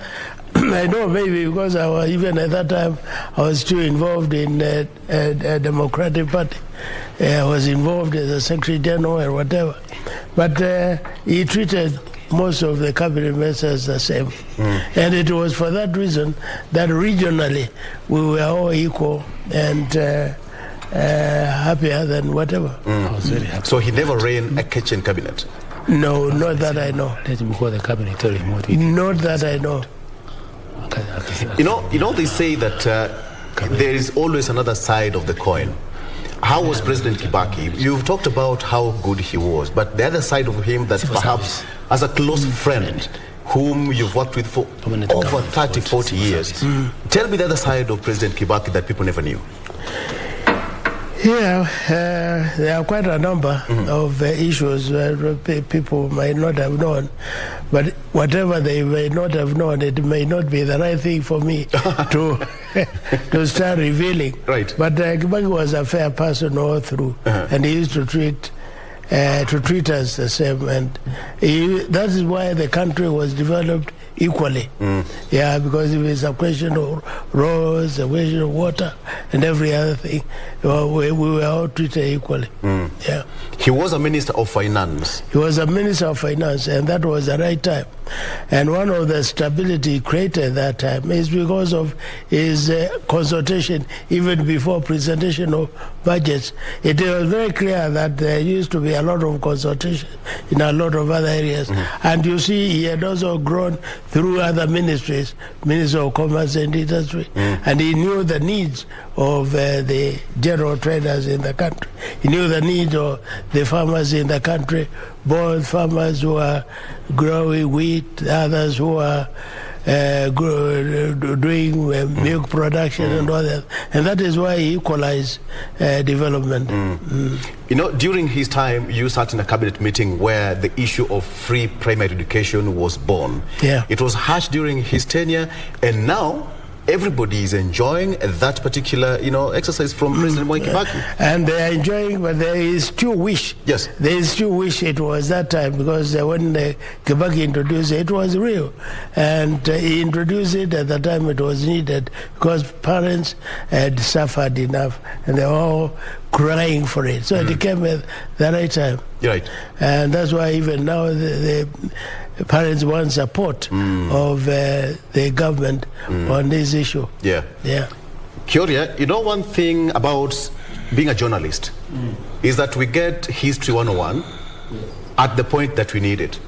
Sitting with Minister Munyao, we get that info, but that probably we never recorded at some point. The inner secrets that used to happen, like the issue of CBC. Who knew that CBC was hatched during President Kibaki's time as the president? And just to mention is that there will be a 12th Parliament sitting on Wednesday. That has been called by Justin Muturi, who is the Speaker of the National Assembly. And this will be on 27th of April. A day set aside as a special sitting of the National Assembly, and the special sitting shall be held in the National Assembly Chamber, Main Parliament Buildings, Nairobi, commencing at 2:30 p.m. Now, the business on that particular day will be the procedural notification to the assembled House with respect to the presidential proclamation of 22nd April, that is 2022, regarding the demise of the third president of the Republic of Kenya, His Excellency Honorable Emilio Mwai Kibaki. And the second business of the day will be exceptional motion on honor and tributes of the House to the late third president of the Republic of Kenya, that is His Excellency Honorable Emilio Mwai Kibaki, CGH, following the presidential proclamation of 22nd April of 2022. So all members of parliament have been given that special sitting that will happen on Wednesday from 2:30 p.m. And of course, it's still a beehive of activity at Parliament buildings there, and President Uhuru Kenyatta will snake his way at that particular point. You know what happened? On the burial day, and during the mass interdenominational prayer meeting session at Nyayo National Stadium, President Uhuru Kenyatta and his deputy will share the same podium. This is the point that all the differences are put aside. And we've seen it, Jacob, we've seen it. But when it comes to national matters, differences aside, right? Yeah. Well, it is important that those differences are kept aside, and that is part of nationhood, or being a people and a nation. But it's also important to be careful about politicians, because I don't think they're really rivals, as we like taking it, taking matters too seriously. They are never rivals, and one of the people you expect here, and that will be the sign that the president is on the way, is actually the arrival of the deputy president. That will, he'll be there first. Once he arrives, it's the biggest sign ever that now the president is actually 5 minutes away from the venue of this event. And looking at what is happening on screen right now, because I've seen the arrival of the Inspector General of Police, Hilary Mutyambai. I've also seen several service commanders arrive at Parliament buildings. It's also an indication that the president is not far off from setting off from State House to come to the Parliament buildings for this very important event. But my senior Joseph Kaguthi was nodding here when you were talking about keeping the differences aside for the sake of country. Joseph. Yes. This is the way it should be, and that's why Mzee Munyao atakwambia, we are in the civil service, like provincial administration, we're very complex. We work with none and we work with all, so that at times like this time, you respect and you bring everybody together. This is a time that you remove all your differences and now fall on the national level, the country, our country. We are now on this celebration, as Mzee has told us, and therefore everybody must feel. You remember during the bomb blast? During the bomb blast, I was peace in Nairobi here. And you remember our president that time, the leader of official opposition, And the others, the big guns who are there, led by Mwai Kibaki and all the others, they came in one combi to the bomb blast site. Nairobi that time was under the government of DP. Even the deputy mayor, the mayor were all DP. And unasahau vitu yote. That's why Article 4 of the BBI, I miss it. Because it ought to bring this one to focus. When it comes to the matters state, the country, you leave anything else, you have small differences, short time differences, you come now and move to the country. So for this one, I expect that even you in the media, mujaribu kutuunite sana, tuachane na vitu dogo sasa ya competitive politics, so that we come together as one nation. Absolutely. Yes. And you know, this happens at a very critical time because hadn't this very sad event happened, obviously everybody would be in the campaign trail. Yes. You remember the deputy president has actually put off his 3 days of campaign in Western Kenya to celebrate the life of President Kibaki. Obviously for the former Prime Minister Raila Odinga, it was not possible for him to postpone that trip abroad, but I'm sure wherever he is serving as Prime Minister with President Mwai Kibaki, he's also affected in one way or another. And Victor, generally, that's the mood and feel. And I think Joseph Kagubi feels we have not done enough to cultivate nationhood in this country in terms of establishing what is our national value, what is our national fabric, what binds us together more, what is our identity. Probably is a big question for him. Even you ask a little more. What are our strategic interests that we can go to war if you interfere with that? I looked at the constitution on nationhood, duties and responsibilities of citizens. I looked at the constitution of Somalia, Ethiopia, Sudan, Uganda, Tanzania, and Rwanda. Kenya does not have that provision of the duties and responsibilities of citizens. Therefore, you can see us, apart from Kenya, istahili, heshima, you see us cannibalizing ourselves. So the minute you ask that question is a very pertinent question, and we would wish. And that's the family of President Kibaki, his 3 sons and daughter, now making their way to where the casket lays, or the body of the president will be kept. And those are preliminary pointers to that the president is not really far off from getting to Parliament. And obviously when he comes, we shall be handing the program over to but look, the judicial system, that's the Chief Justice and all the judges, and actually in their robes, including the Chief Registrar, Anna Madi, all coming to pay their last respects to President Mwai Kibaki. And Victor, very importantly, because you remember former Chief Justice Willy Mutunga. You remember during the retirement of President Kibaki, when he was awarding him that golf club and stuff like that, he said there's a direct line from State House to the office of a Chief Justice, and never did it ring during the reign of President Kibaki. Yes, to the Chief Justice. Quite an interesting, a man who really wanted institutions to function as they were, without interference. And he's actually one of the reasons you're sitting where you're sitting and saying the things you're saying, because previously? It's a very, I have Minister here who is smiling when you mentioned the word that at no point did that phone ring. Because when you look at the independence of all these independent bodies, we have got the legislature, we have got the judiciary, and of course the executive. All these bodies are deemed to be independent. And as the minister said, Kibaki had a particular way of running his own kind of, affairs. He was an absolutist. Whatever he wanted that way, and for the good of the nation. All right, for the good of the nation. And probably just to bring to your attention is that at this particular level, you see the judiciary is now represented by the registrar, that is Anna Madi, in their ceremonial robe. We have got the Chief Justice will also be making her way there. There you have them. it's quite important to note that that is another wing of the government which President Mwai Kibaki led.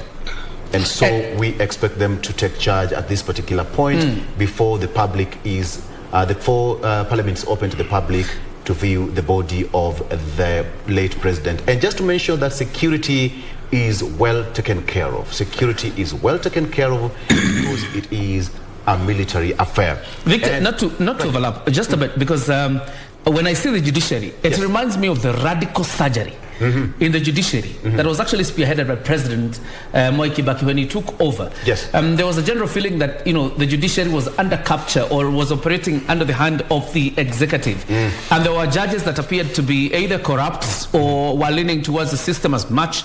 And therefore, to restore the confidence of Kenyans into the judiciary. You remember Judge Gisheru? Yes. Is the one who led this radical surgery as Chief Justice. Yeah. But under President Mwai Kibaki to try and restore confidence in the institution of judiciary. Yeah. You remember the catchphrase, the small fish, the big fish, and all manner of fishes will not be spared. And you see, that's how it's begun. Another thing, but no, we should not forget, yes, and you people should be promoting it, is this a Vision 2030? Which you know, Vision 2030 stabilize almost everything in this country. And Mike, when you talk about Vision 2030, from the time it was initiated to it's still on, and it shows that up to 2030, whatever is going to be done is what Kibaki laid down on, because that is all what we are working on. Where are we in terms of a scale of 100%? Oh, yeah. Where are we? No, we are progressing very, very well, because whatever you do, you come in, you promote whatever was left behind to achieve what was aimed at that time, whether it is issue of water, issue of education, electricity, whatever, roads and all that. You are all the time looking at that booklet of Vision 2030. Absolutely. It was a very good thinking. Yeah. You were members of the golf club. Yeah. You used to play golf together. Yeah. We were members of golf club, but we were also golfers. Golfers? Yeah. We used to play golf together in Muthaiga, in Machakos, and in Mombasa, all that. And Kibaki was very good. And you know, in golf, you play either two of you or single or four of you. The maximum is four. And you are all given partners. And he never used to choose who to play with, but then as you play, you used to enjoy so much, particularly when he's kicking off. Oh, very well, you really enjoy. Right. And the best concentration. I think concentration comes at that time when you look at that little ball kicking with a very small little stick. Yes. And you can't miss it. You all the time do it. And particularly when you are now chipping in or patting to put in that small little hole.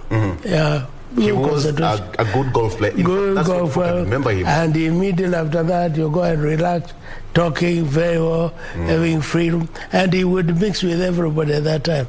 Yeah. You know, and even at that time, he's a president. But when you go to mix after the social gathering, you will never know who is who. Because he welcomes you all. I'm meant to understand that out of office, President Mwai Kibaki never used to discuss matters politics. No. No, Kibaki would not take any issue about politics. But the state of the country, yes, economically, or getting information, whatever have you, that was welcome to him. Yeah. In 2002, Minister, in 2002, the entire nation was charged. At that particular point, nobody knew President Mwai Kibaki, nobody knew Kijana Wamalwa, nobody knew Charity Ngilu, nobody knew, apart from Raila Odinga, who was agitating for democracy and all that. But all of a sudden, all the posters across the country was for President Mwai Kibaki, Kijana Wamalwa, Charity Ngilu, and many other dignitaries during that. That is the time we came as NAC, because we collected all these other parties and then came back together. Yes. In fact, We even shifted from our own office, because our office was in Kitanga Road. And in that area, just along there, we got a building and opened a new office called NAC office. Yes. All the other parties, you leave whatever office you are, that was a common office for NAC, the National Alliance. And that is the time we all came together, forgot whatever you had as a leader of your own party, but to form one lineup. Yeah. Absolutely. And that brought us together. Yes. Yeah. I'll talk more about 2002 because it was a defining moment. Right. When he got the shield and the instruments of power, he was on a wheelchair after attending his treatment way in abroad, which was facilitated, so to speak, by Raila Odinga, as people would say. But then I'll get to details on that. Jacob, you know what happens is that this particular function is a military affair led by the Kenya Army, the Navy, and the Air Force. Bwana PC will correct me if I'm wrong, because at this particular point, the head of state is the head of state, and President Mwai Kibaki was at the echelon of his, the mantle as the commander-in-chief. So we would expect everything done by the seniors at the military base. Bwana PC, just to ask you this, how would it look like when we head to Nyeri? Because it's a military affair, we should expect a lot of precision from now until the point the president will be laid to rest, right? You can take it up, Bwana PC. You know, it depends on that national committee. There's a national committee which is sensitive to the requirements of the people on the ground. Remember, he is a head of state. He is there for hours. But the people of Nyeri, they are the ones who are donating him throughout to go to the national level. Therefore, they got to be considered by that committee. The county government, for instance, you've seen that they have even issued their statement. They are part of the interest group, the family. So the level from here is likely to be cascaded in a different manner so that it takes interest of the local environment. If you remember, you alluded to the heroes corner to the heroes corner. During the time we were burying the late Jaramogi Odinga, one of the positions that had been taken, I think this was Damas Otieno, the minister at that time, he said if the family wants to donate so that we take him to another level, government can consider. For me, I would like people, the leaders of the head of state, if they are brought here, the multiplier effect in terms of benefit, it is better at Heroes Corner other than Nyumbani. Because even me, the mausoleum we put at Nyamira Kango, I've never visited there, but if it was here, I would be seeing certain people, because it's enough ground. We could do that so that there's a concentration of our history, and I repeat, not natural history, national history. So we start being together, whereby you see this one, this was the leader of opposition, then it became government, this, and then we bring it together. So I cannot tell you for sure which direction they will take, because there's a committee now organizing it with all the stakeholders and the owners of the stake are involved. Absolutely, and I'm sure the Minister for Interior, who is heading that committee, that is Dr. Fred Matiang'i, will be updating us, of course, in the coming days as regards the plans to inter the body of the third president of the Republic, Emilio Stanley Mwai Kibaki. But of course, before we hand back to Victor, there's this question, because the first point when people interact with Mwai Kibaki's economic policies is when he has become Minister for Finance and Planning. And there's a lot of praise coming from around that time. For the sake of generations that were not able to experience that time, probably tell us, what did Kibaki do, and what was the ripple effect on the economy when he becomes Minister for Finance and National Planning? Kibaki became Finance Minister during the time of Mzee Jomo Kenyatta.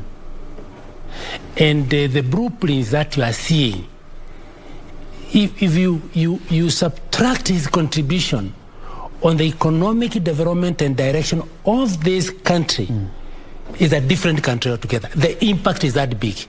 Just look at it this way. Leave alone even the time I was talking about the session of paper, the development plans. One development plan, for instance, which he did, I regret it was not implemented. The 1979-83 National Development Plan. It was based on projects. How many hurricanes do we use, instead of the cans?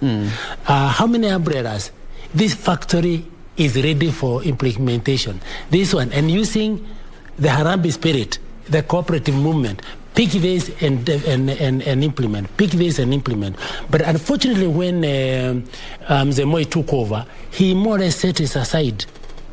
You remember, he was a different. He took from a person who was very, very strong. So anaenda huko anaulizwa, tunataka health center chukueni, tunataka hospitali chukueni, tunataka alami hapa chukueni, tunataka A levels chukueni. So we more or less suspended that national development plan. It didn't come back again.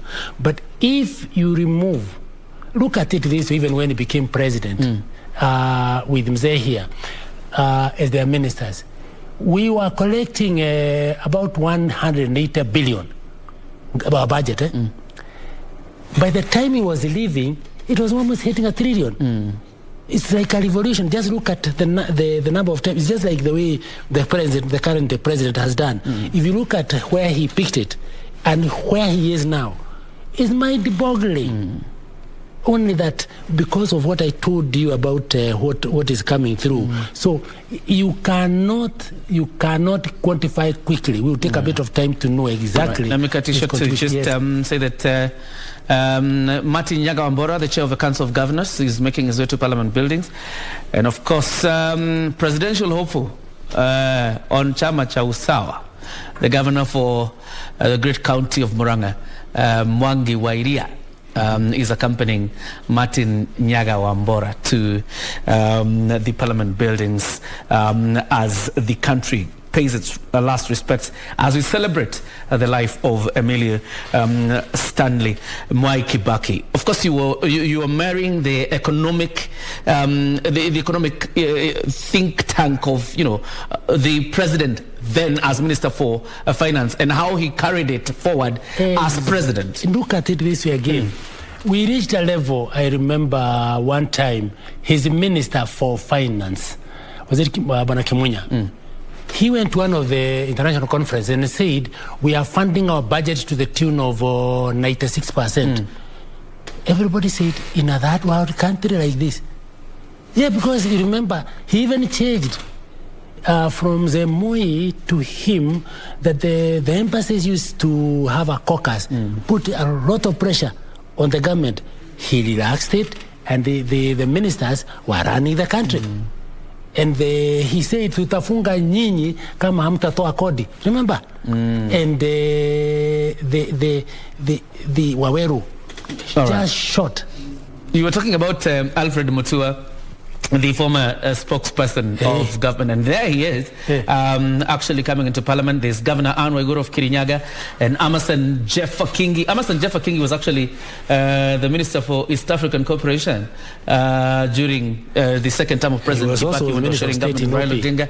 And there's also Governor Mutahi Kahiga. He's actually President Kibaki's governor in Nyeri. All those governors coming in to pay the last respects to President Mwai Kibaki. I think at some point even Anne Waiguru was having a treasury alongside President Uhuru Kenyatta as Minister for Finance then. And Anne Waiguru was, I think, Under Secretary for Planning in Treasury. And so these people in one way or another have a working relationship again with the president. Including our current president. Oh, yes. In many ways. When he read his first budget, I saw Waheshimiwa, they were not believing that if you look at it and if you play that clip, you see them saying, where will it be done? How will it happen? And the impact of the guidance from Mwai Kibaki. All right. It is there. Actually, the relationship with President Kibaki, President Uhuru Kenyatta goes further, because the godfather of President Kenyatta is actually President Mwai Kibaki.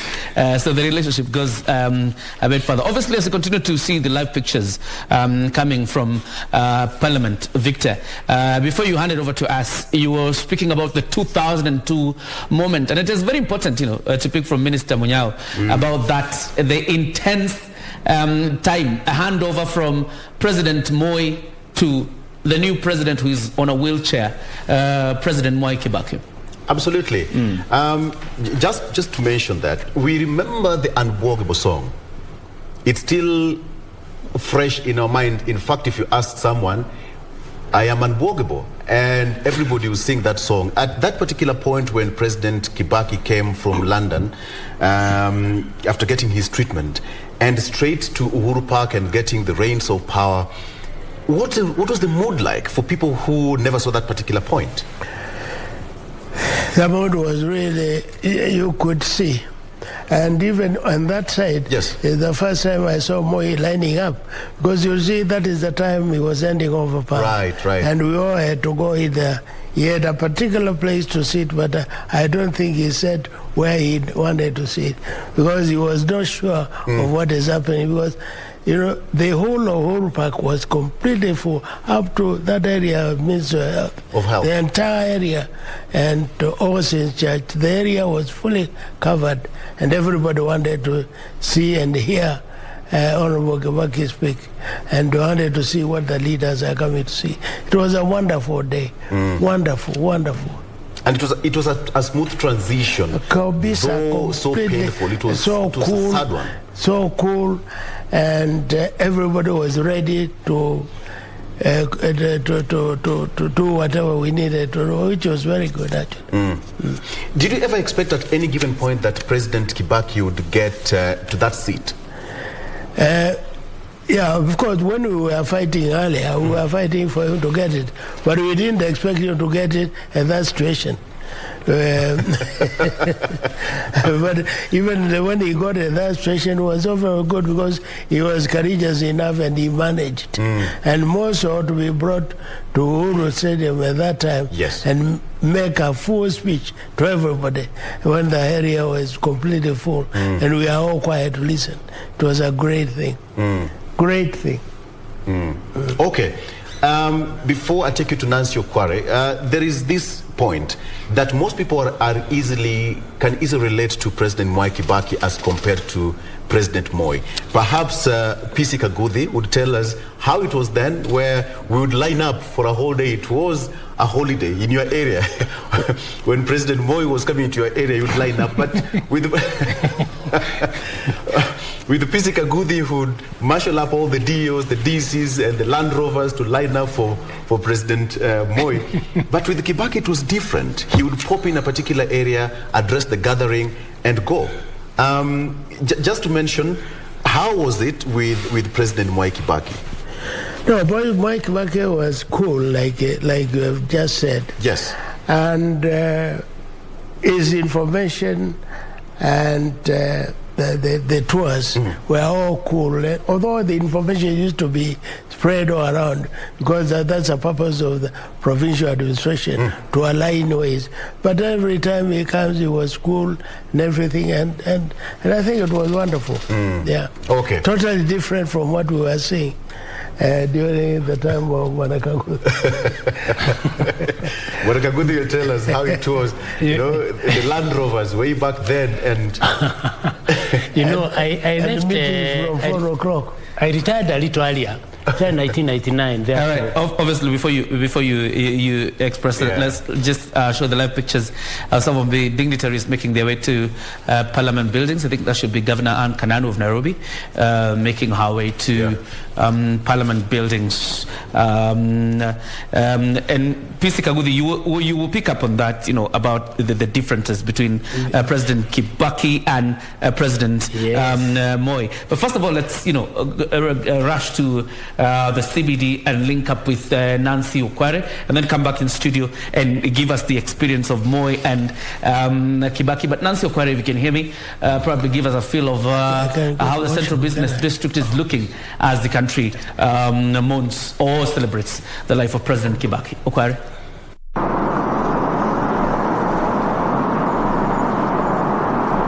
Well, a very good morning to you, John Jacob Kioria, back in studio. We are coming to you live from Kenyatta Avenue. This is one of the routes that President Uhuru Kenyatta is expected to use as he heads towards Parliament to lead the nation, or rather to lead the nation in beginning the 3 days where the country is supposed to be, members of the public are supposed to be given an opportunity to walk towards the Parliament precincts and view the body of the late retired President Mwai Kibaki.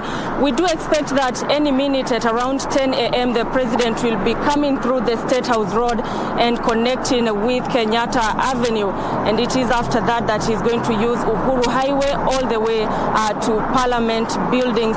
Right now, as we speak, traffic is still flowing normally along this route, but we do expect that any minute before 10 a.m. the President, the routes will be cleared just to allow a clear flow of traffic as the head of state makes his way to Parliament.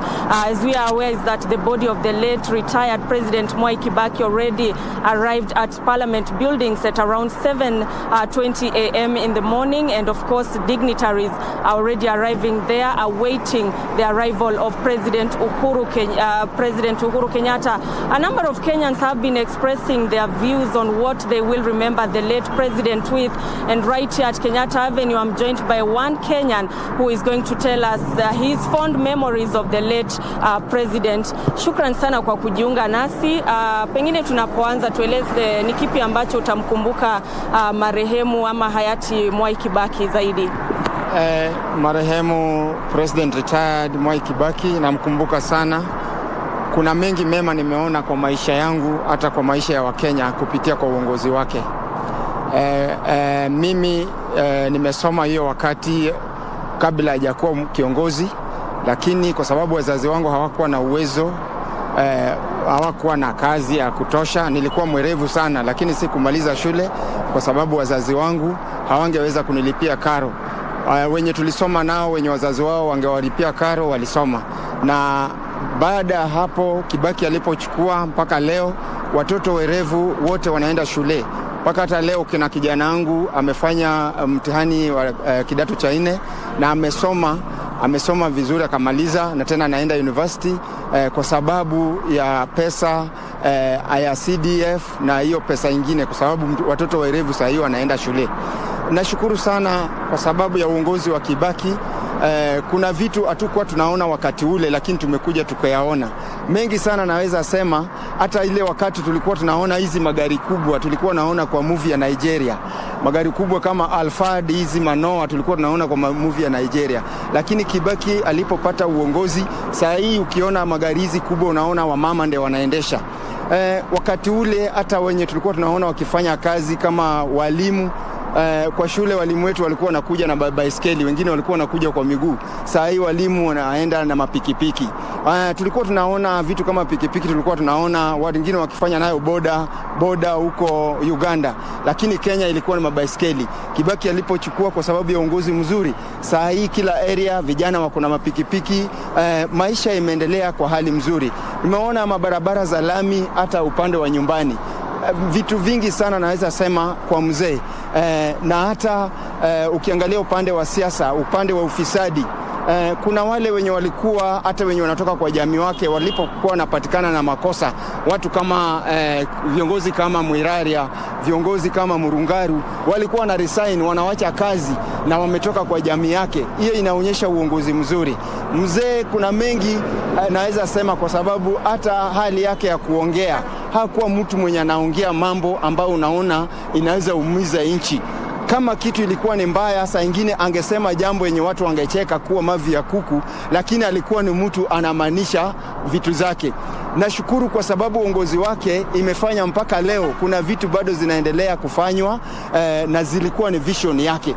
ndio raisi ama ndio kiongozi nimeona akiwa kuongozini na akatoka akiwa na vision. Tumekuwa na vision 2030. Hiyo vision 2030 mpaka leo kuna vitu tunaona mpaka saa hii zinafanywa. Nashukuru sana. Hata wakati ule kuna vitu tulikuwa tunaona na hayakuwa kwa hali ya juu. Nikiongea hata unaangalia watu kama watangazaji, watu kama Leonard Mambo Botela walikuwa na kufanya kazi mzuri sana, lakini maisha yao haikuwa juu. Lakini ukiangalia saa hii watangazaji, watu kama Nimro Mtabu, watangazaji wengine wako sawa, wanatembea na magari kubwa, wanaishi kwa manyumba ya fahari. Nashukuru kwa uongozi wa aliyekuwa rais, na mimi nashukuru kwa maisha yake, na Mungu amweke mahali pema peponi. Asante sana. Asante sana. Yes, John Jacob Kioria, that is one of the Kenyans just expressing the fond memories that he remembers the late President Mwai Kibaki. And of course, we do expect that any minute, some minutes to 10 a.m., the head of state, that is President Uhuru Kenyatta, will be using this route, that is Kenyatta Avenue, as he heads towards Parliament building. And we will be on standby to bring our viewers that procession live right here on KBC Channel 1. For now, it's back to you in studio.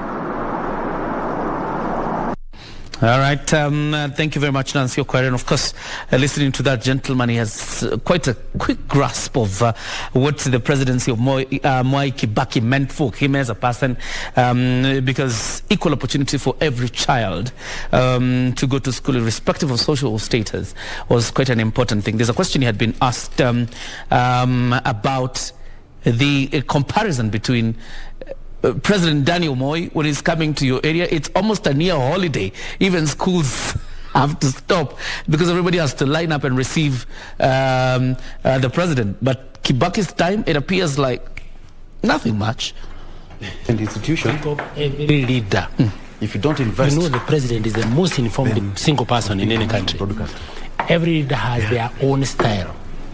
The style of President Moi transition from Kenyatta to him was such that Kenyatta was in Nakuru, anakuja Nairobi, Gatundu, Mombasa, that kind of thing. Here comes a president, he wants to touch the ground, visiting everywhere. Then comes Mzee Kibaki. He is in a wheelchair. So his level of communication had to change, isn't it? So when the president is coming to the area, every PC had his own style. Like my style is that huyu mwanasiasa anataka watu. So you mobilize watu. You mobilize. And Nyanza people are loyalist community, so they just come and you get the visit. What he's communicating becomes very good. That's the difference. Okay. But when you look at Mzee Kibaki now, you know, to me as a personal tribute, you know, he is the architect of modern Kenya. If you look at what he did, a liberal futuristic thinker who put things, structures for future implementation. And when you talk about sessional paper number 10, you see what he was seeing. Then you remember there was another one, Degwa report. They put a lot of direction again on that. When Mzee Kibaki became president and he went to Odhaya, when they went to Sagana, he asked the watu, mulikuja kufanya nini? Mungekuwa munalima. Pesa mtatoa wapi? Hapana, uliza pesa itatoka kwa bank. Then huko anauliza the Social Economic Council, how can we reduce the interest rate? You remember that story, which is current. Akawaambia, wakasema that council kinalida choka, na akawaambia mumeanguka mtihani. Mkiuliza huyu mtu mfupi, that's Meraria, asichukue pesa from within the country, asiborrow from within. You remember big banks were like kiosks. In the streets. The interest came to 8%. You remember? Because his economic principles, he knows it and he directs it in such a manner that he was a real architect of what is going to happen. And that's why during his time, we stopped going to Bretton Woods, to all those people. Because he had a way of stopping those kind of monies, and he exploited the unexploited. But now we have shot so high that is, if you talk about President Moi, 180 billion, with the 3.4 trillion, is unbelievable, isn't it? Yeah. And absolutely, from the pictures you see, the previous pictures you had is where the body of the president will be lying for viewing, and just right now, just a sneak view of that area. We expect the arrival of President Uhuru Kenyatta. Like you've seen from Nancy Okware, traffic is still flowing on Uhuru Highway normally, but at some point it will have to stop. So if you're leaving your house later than 9:30, probably you would have to readjust accordingly because the president will be using that route. And before we hand to Victor, we're going to talk about President Kibaki's place in the region because he was really a supporter of integration. And I'm just looking at some of the condolences messages sent by, because I see like a message from Yoweri Kaguta Museveni, who tweeted Friday afternoon, this afternoon I received sad news announcing the death of Honorable Emilio Mwai Kibaki, the third President of the Republic of Kenya. This is a sorrowful moment for the people of Kenya, the East African community, and the African continent. And he says, I extend on behalf of the people of Uganda heartfelt sympathies to the family of His Excellency Kibaki, His Excellency Uhuru Kenyatta, President of the Republic of Kenya, and all Kenyans upon the loss of the great statesman. And he says, well, at the helm of Kenya's leadership, he played a fundamental role in achieving socio-economic transformation and prosperity for Kenyan people. He was active in deepening the roots of African unity and cooperation for peace, development, and security. Paul Kagame, the president of Rwanda, saying, my sincere condolences to the people of Kenya and to the family of President Kibaki. His dedication to the economic transformation of Kenya and his work towards regional integration will be remembered for many generations. The people of Rwanda stand with Kenya during this time. And then there was President Samia Suluhu of Tanzania saying, nimesikitishwa na taarifa za kifo cha mzee wetu na rais mstaafu wa Kenya mzee Mwai Kibaki. Afrika tumeondokewa na kiongozi mahiri na mtumishi bora wa umma, na kupa pole kaka yangu Mheshimiwa Rais Uhuru Kenyatta, wanafamilia na Wakenya wote. Mungu amweke mahali pema peponi. Amina. But that's how President Kibaki is viewed by the region in terms of his push for regional integration and economic growth of the people of the region, starting from here. And if you look at when the community broke, 76, yes, you see him coming to the center gradually through sessional papers. You can name the one for 86 was a very powerful one. The one for 71 and 72, the one for economic growth and employment, sponsored by ILO that time.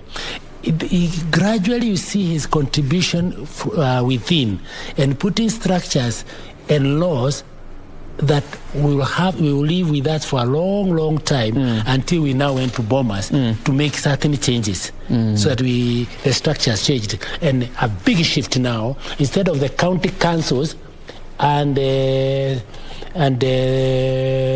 what do you call it, the district focus, then we went now to actual devolution.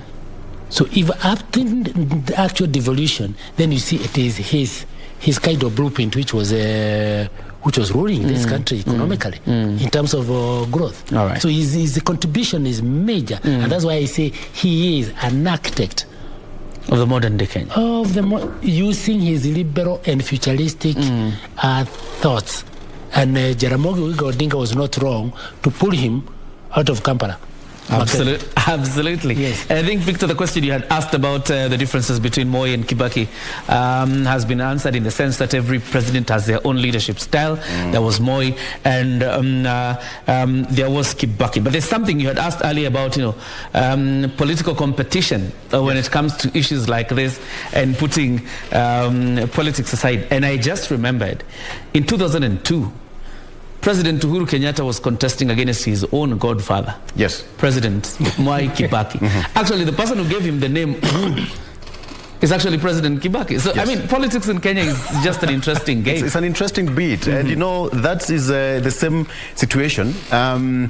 When I had actually off-the-camera discussion with the minister here, you know, President Kibaki was an opposition leader at some point. He was a minister at some point. He was a vice president and ultimately the president. That should teach you something, Kioria. Trust the process. Yeah. Trust the process. But so to ask you this question, you know, at that particular point, you know, the President Mwai Kibaki was getting the reign of power. NAC was in position. And that evening when now Moi was handing over power, it was a very sad moment because people were used to the one kidole moja, the KANU serikali ya Jogo, and now that President Kibaki was coming in power, it was a change of mood and everybody was waiting for that particular point to test the presidency of President Mwai Kibaki. But the best thing and the easiest thing is that we had sold Democratic Party's manifesto earlier, even earlier, Yes. to an extent that people of all levels had understood what it actually means, what Kibaki intends to achieve, what he's going to do when he comes there, and what he's going to do for everybody in every category. So people are taking it a little bit easier. The only thing which was a little bit difficult is when they started seeing the way security was managed at that time, because there was a lot of liberty and a lot of mixing up. Yeah. And when now, a day came after now he was leaving State House, he was now retiring, and there was that chopper. Now President Kibaki was now leaving State House. It was a very sad evening again, and the pictures we would see on his face, leaving power. Perhaps he held this country with a lot of high esteem. Well, with him, when he was free in his heart to leave the office at that time, because he was a constitutional man, he knew what he was serving and all that. But the public could not believe that this is what it is. So that's why finally there was that emotion that I'm leaving here and all sorts of things. Otherwise, it was quite okay. You know, one funny thing is that I was reading on the newspapers here, Jacob, is that at some point President Mwai Kibaki had to run for his dear life when he was in the opposition way back then. He was agitating to topple during, in 1998 actually, when a crowd charged towards where he was adamant to hold a rally. And when raiders, you know, raided the event, the story has it that President Mwai Kibaki had to run and leave one shoe behind, and it's not yet known who picked the other side and took it to him. But that was way back then. That, Bona Minister, that tells the other side of him of being a staunch agitator of democracy. Kabisa. And he was a beginner, and he really initiated and stood for democracy, liberty or war, and providing freedom, in all sorts of things. It was very great. Absolutely. Okay, pictures on your screen is that, the body will lie in state there, and we have got two options. In a situation like this one, the government can decide either to let the body be in a coffin or outside a coffin. And in this case, President, all the three presidents, starting with the President, the late Mzee Kenyatta, Mwai Kibaki, and President Moi, were all outside the coffin. So that is as per the government decision on how to do things. Bona Minister, it's the same position that President Kenyatta, President Moi, and now President Mwai Kibaki were laid in three successions. It is the same, but in any case, the committees which are government committees which are all the time formed to perform this, they follow the pattern of each other. And I'm sure the pattern has been the same, and it will continue being the same. Like you see the way they have started inviting leaders left and right. Yes. That protocol will have to follow. And of course, it's important to say that during the interdenominational and prayer, it may not be only Kenyan. There might be other leaders from way in East Africa who will also come, want to visit Honorable Mwai Kibaki. Absolutely. And because of that program, most likely that several heads of state and former dignitaries also attend that particular event on Friday and Saturday. So it will be a busy week as the president rolled out a 5-day busy week for the late President Mwai Kibaki. No wonder most of the things the government has actually held up. All the plans which were to be, even the campaigns, are all held up until we see the end of Absolutely. It wants to mention that even all the campaigns have been put on the back burner. Have all been withheld until after Saturday. Absolutely. Now, and in any case, it's also a good weekend because it will have about 4 or 5 days of holiday from Friday to Tuesday. Absolutely. Yeah, because it joins with the food. You know, there is this bit of the president's favorite meal. What would you enjoy, the two of you, during your point? You know, outside politics, now you're just relaxing as gentlemen. Very well. And he used to be very good. You've even seen there is somebody called Macharia from Nyeri who has been talking about the way he used to entertain the president.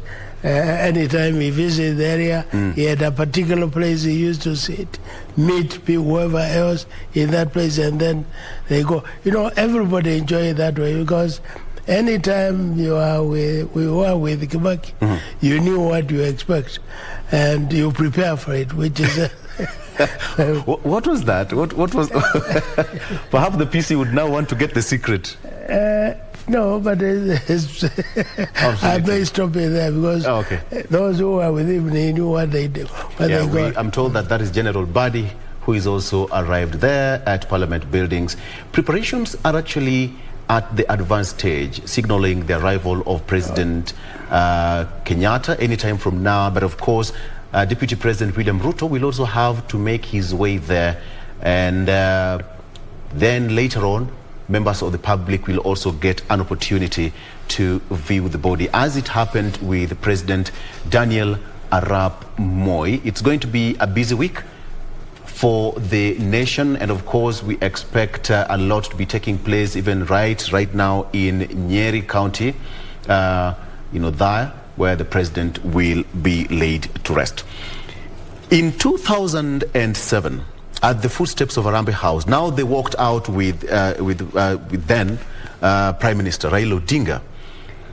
Perhaps it was the hardest decision that most people, lieutenants around him, never wanted him to sign that particular deal. But nonetheless, he still went ahead and signed the deal with Prime Minister Raila Odinga. And the best thing is that the company at that time was not only in Kenya, but there were other leaders from the neighboring country who were seriously concerned about the peace in Kenya. Therefore, it was easy to sell what we wanted to achieve because there were other leaders who were there to convince us that this is the right way to go and cool the country. Like you saw, I mean, Tanzanians were there, Congolese were there. Yes. Rwandans were there. And this was a major incident, particularly taking into account that the leader of all that was the American fellow. And of course, we also remember that Operation Linda Inchi was hatched during Kibaki's government. Very true. And they were operative. And up to now, we have our soldiers in Somalia. They were operative. Yes. And they are there. And even the peace created that time is the one which extends and cool the country all the way from that area.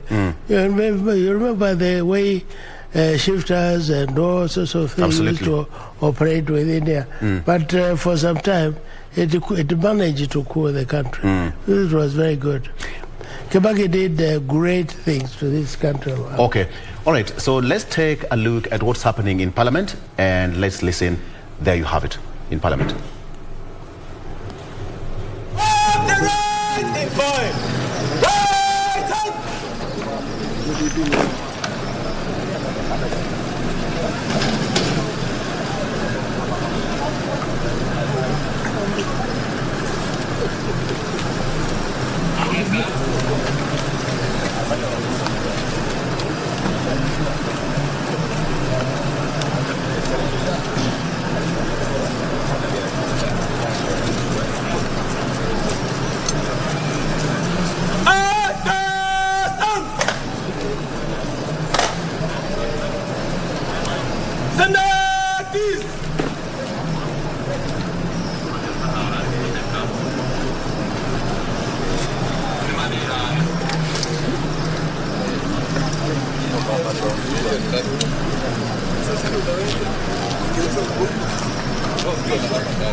The arrival of Deputy President William Ruto at Parliament buildings, an indication now the President is on his way to Parliament buildings.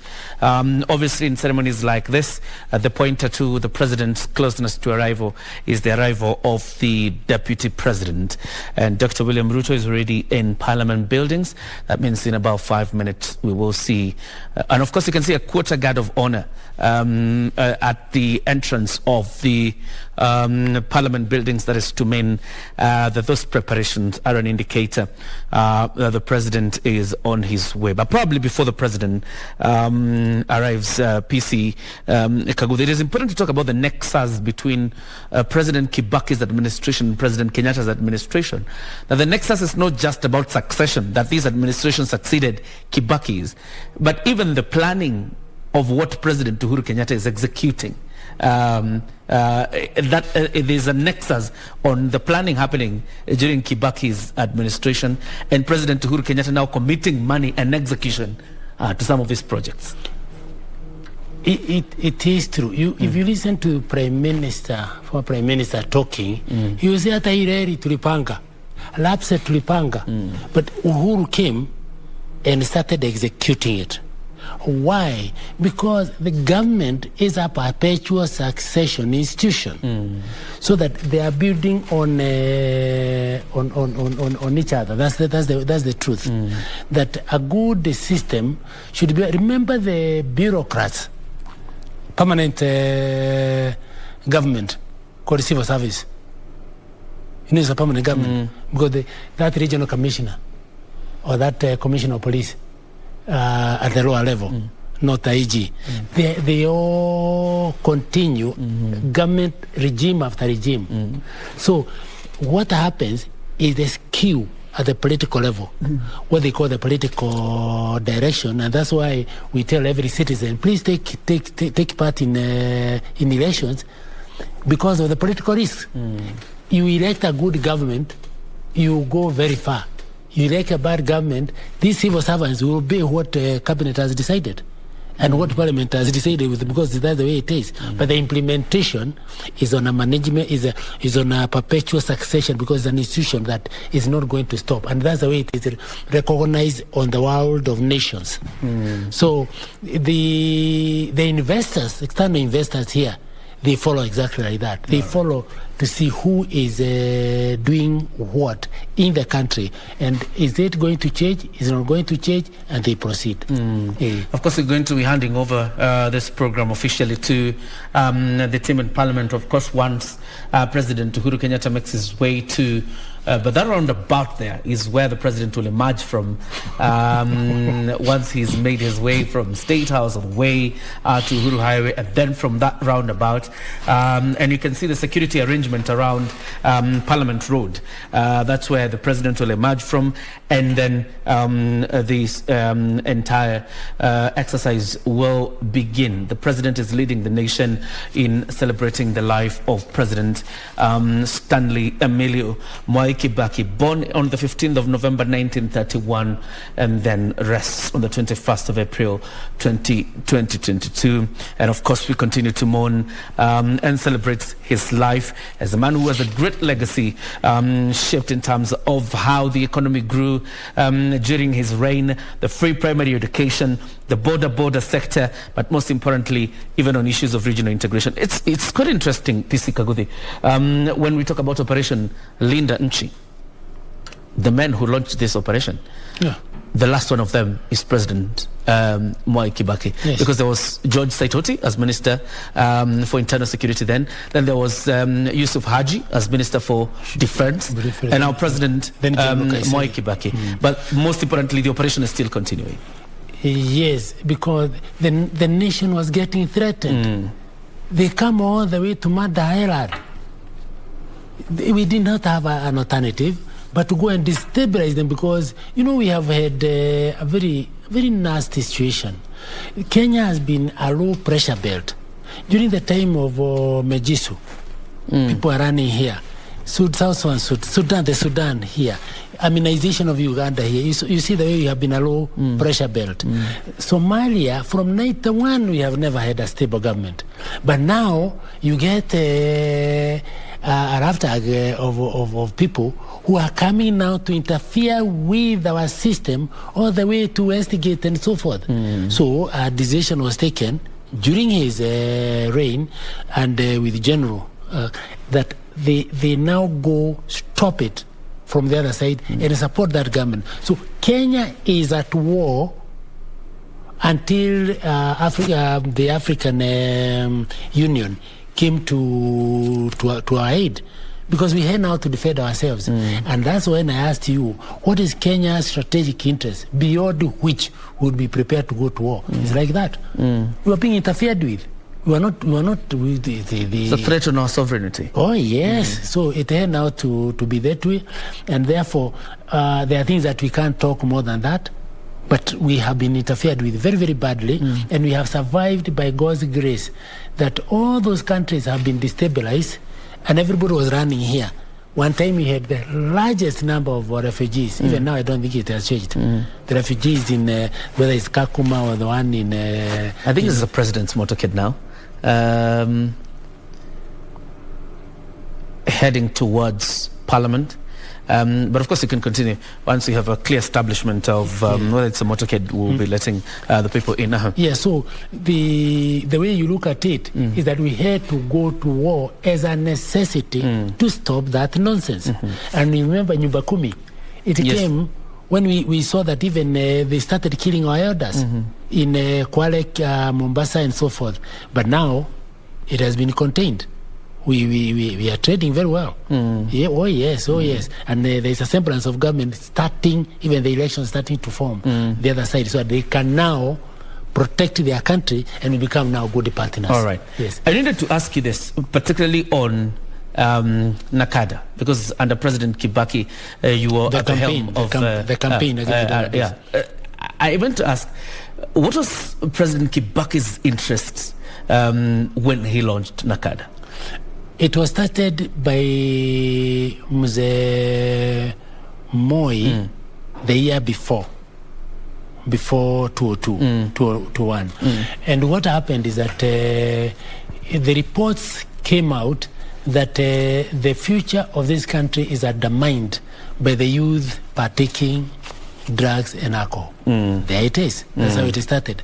But when it came, after he stopped the government of 2005, I was taken to Vice President's office. But then the political wing in that office said that I'm moderate, that I don't campaign against the legal drugs. But legal drugs is alcohol, is cigarette, these injectables, the one the Madoa Daktari. So I saw that I can't just work. So I went back to head of public service and told him, no, I'll have to walk away on the government because I cannot allow the advert, tobacco, nini to continue, and I still survive because I will ridicule the country. It will not be me. So that's the time it was decided. When Mwai Kibaki was asked by Mudaura Mthura told me later, because I just told him that I'm going to resign. He just said, nani hajui, remove Kaguthi from Nakada, it is dead. So as I came back to OP, until now I left it with a law of tobacco, with the law of Nakada in 2006. All right. Yeah. Of course, the pictures you're seeing on your screen are Parliament buildings. The earlier pictures were on the normal traffic flow, on the normal routes. But those are the pictures outside the precincts of the Parliament buildings, where we expect President Uhuru Kenyatta to arrive any time from now as he leads the nation in celebrating the life of President Mwai Kibaki. Before I hand it over to Victor, just a quick run through the program is that from today up until Wednesday is the public viewing of the body of the third president of the Republic of Kenya from 9 a.m. all the way up until 5 p.m. and then the body will be taken back to the Lee Funeral Home, and that will happen for 3 days. On Friday, there's an interdenominational prayer service and or a memorial service in honor of President Kibaki at the Nyayo National Stadium, and on Friday, that's a public holiday for every Kenyan, and I'm sure, like Victor pointed out, we shall have several heads of state from different countries coming in to show their respects to President Mwai Kibaki. And then on Saturday, Nyeri County, Othaya, is where the body of President Kibaki will be interred. All factors remaining constant, obviously, if this debate about him being buried at the Heroes Corner does not continue. But so far, with the program from government is that President Kibaki will be interred in Othaya, a constituency he represented up until 2013 when he retired. He was their member of parliament. And we have the former vice president. He was actually the vice president of Kibaki in the second term. That is Stephen Kalonzo Musyoka, making his way into, and I see being received by the deputy president as he makes his way into parliament. Obviously, we don't expect Prime Minister Raila Odinga in this event, bearing in mind that he's on a working tour in the United States of America. But before he went, he had his message to the nation, and saying Kibaki took charge, he led. If there was a person who was keen on leading his people and providing the morale for work, was President Mwai Kibaki. He was a team leader. That's how the former Premier Raila Odinga remembers President.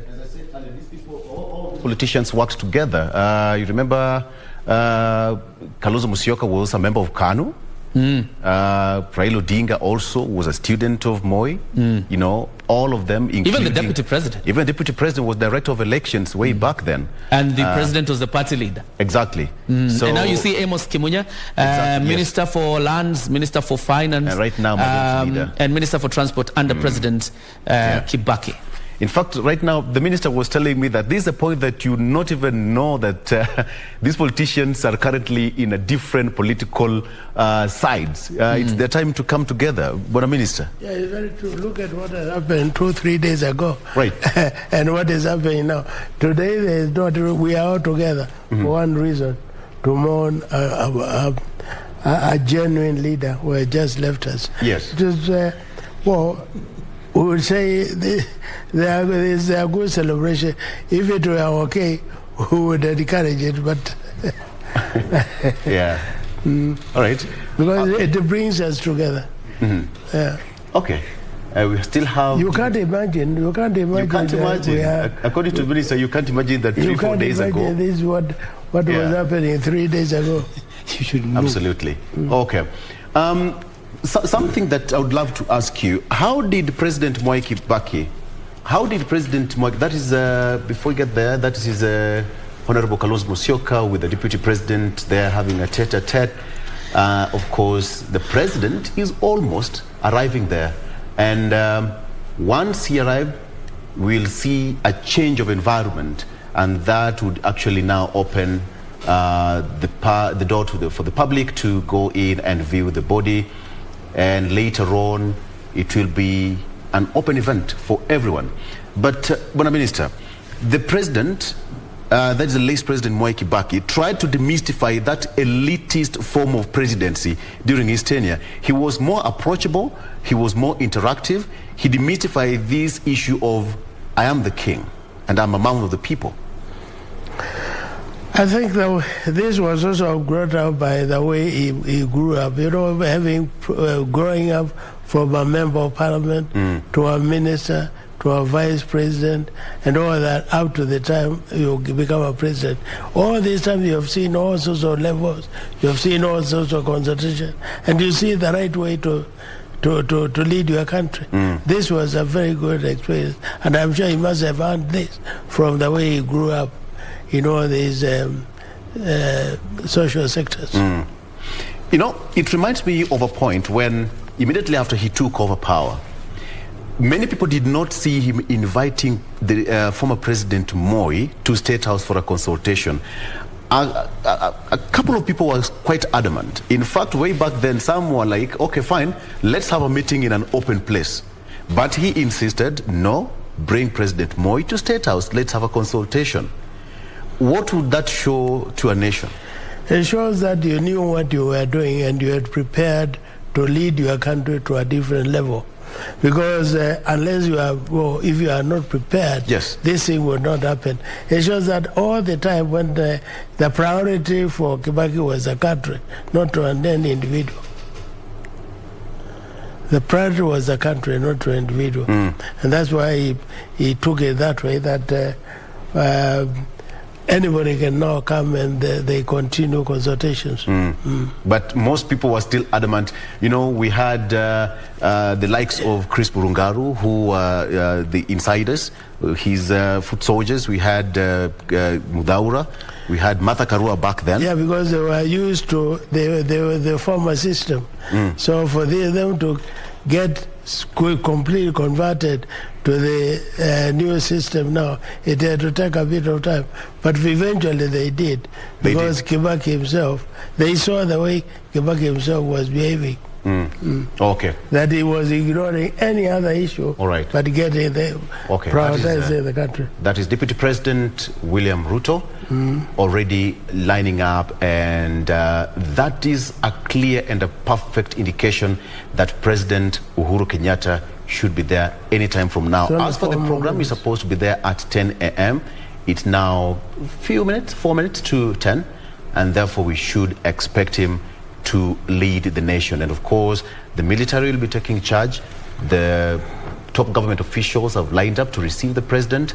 He will head straight to where the body is at the parliament buildings. Thereafter, he will be laid open for the public to view the body. Jacob, the speaker is there. Yeah, the speaker is there, and of course, being the Speaker of the National Assembly, and that's where the event is taking place. Jacob, it must be a very busy day starting right now until Saturday. Let me tell you, for journalists, it's a very, it's going to be a very tough week. And we have to do this because it's also, we are bound by duty to our nation also to do these things. And bearing in mind the stature of President Mwai Kibaki, is something you have to do. So for from today up until Saturday, we are with you, following each and every move and notifying Kenyans what is happening, including the preparations in Nairobi as well as in Nyeri County. But you see the service commanders as well as senior officials in the military and in the administration lining up to receive President Uhuru Kenyatta, obviously led by Deputy President William Ruto. And the speakers of the two houses, including Justin Muturi of the National Assembly, and that's quite the indicator that President Uhuru Kenyatta is on his way to a parliament to lead the nation in paying the last respects to President Mwai Kibaki, his predecessor, for that matter. And like PC Kaguthi was saying, the building blocks of what President Uhuru Kenyatta's administration has been able to achieve. Some of them were laid under President Mwai Kibaki. Remember the Thika Road, and President Uhuru Kenyatta has been able to build up on that legacy, and built more than 10,000 kilometers of tarmac, and you can see the magnificent expressway also happening. Nobody imagined probably by the time Kenya was getting her independence that we would ever see moments like this. Of course, I was not present, but PC Kaguthi was present that time. Nobody imagined that we would be seeing the site of Nairobi as we are seeing it today. It is true. It's true. When you consider the pieces that this country has, and here he is. This is the president. Yes. These are the lead vehicles coming to Parliament, and there you see the outriders. That means now we have to head over to Parliament officially. That is a full escort, presidential escort. Absolutely. Yes. But it is quite interesting. And look at the vehicle that the president is. Yes. It has no flag because the president directed that no official motorcade from anybody who has the mandate to carry a flag on their vehicles, including the Chief Justice. Nobody will fly the Kenyan flag as a way of honoring President Mwai Kibaki. And that must be... This is the official motorcade now heading towards Parliament. That is, and I think today he's in his official limousine, right? Exactly. And with a complete motorcade, the outriders. And that is Kenyatta Avenue, up, down, opposite, just right outside Serena Hotel, coming down to Kenyatta Avenue and the GPO roundabout, then taking their turn towards Parliament. Of course, in a very slow pace, considering the distance from State House to Parliament is just not so far. And in keeping the time, the formation of the outriders, the presidential formation, the official limo. There he is. The official limousine, but has no, even the presidential standard is not up. No, it's not there. Yeah, even the presidential standard is not up. The flag is not up. But it's also important, Victor, to point out that Kenya Broadcasting Corporation means business. Exactly. Because we are bringing you live pictures all the way from State House, all the way up until, Parliament. And this is, our small gift, our small sacrifice in terms of honoring President Mwai Kibaki. Exactly. Now it's Uhuru Highway? That is Uhuru Highway. This and they're going to take a turn just after the Kenyatta Museum, then take their roundabout, the Parliament roundabout, then head straight to Parliament buildings. This is quite something because when you see the president coming out, this is an entire entourage of the president convoy making its way to Parliament. It shows a lot the level of respect that President Kenyatta has given President Mwai Kibaki. And we are bound together as a people. Exactly. Yes. And united in this cause as a people. This is the very day, this is the very time to put every difference aside and stand together to celebrate a solid giant, a solid economist, a man who loved this country. Because, resigning from lecture halls, just when you're a very young lecturer, to come and immerse yourself into the problems of a newly independent, actually not newly independent, not just yet, it is not independent just yet. So you're coming in to immerse yourself to the problems of an independent nation. Right. This is, quite a big sacrifice on the part of, Emilio Stanley, Mwai Kibaki. And probably this is the time to throw in, that very statement from the US, don't ask what your nation can do for you. Just ask yourself what you can do for your nation. And this is President Kibaki's contribution to his own country. We predicted that at 10 a.m. the president would make his way. It's exactly 2 minutes past 10 a.m. Yeah. And he's arrived. In terms of precision and time management, it shows that anything that goes with the military, precision is key. Very important. There is no time to be wasted. And PC Kaguthi will tell us this because time is of the essence. In the military, everything is time. And we have got 3 minutes past the hour. And the president is here. We can't give him. Yeah, It's finally. not so bad. We can give him for that. But nonetheless, exactly 10:03, the motorcade has arrived, and therefore thereafter the military will take it over. And you see the lining up, the motorcade stops And that is behind. his limo now making its way Exactly. into Parliament And buildings. he's the only person getting into Parliament. And different from other times, Victor, because whenever the president is coming to Parliament buildings, we always have a full guard of honor mounted in his honor outside Parliament precincts. You notice this is a solemn occasion. They're not there because the center of attraction, as PC Kaguthi tells me, is President Mwai Kibaki today. Exactly. That is the center of attraction today. That's why there's no guard of honor outside precincts of Parliament. Absolutely. For President Kenyatta, the head of state. There goes, he's disembarking from his vehicle. He's with the First Lady. There you go. Received. There you have it.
In the name of the Father, and of the Son, and of the Holy Spirit.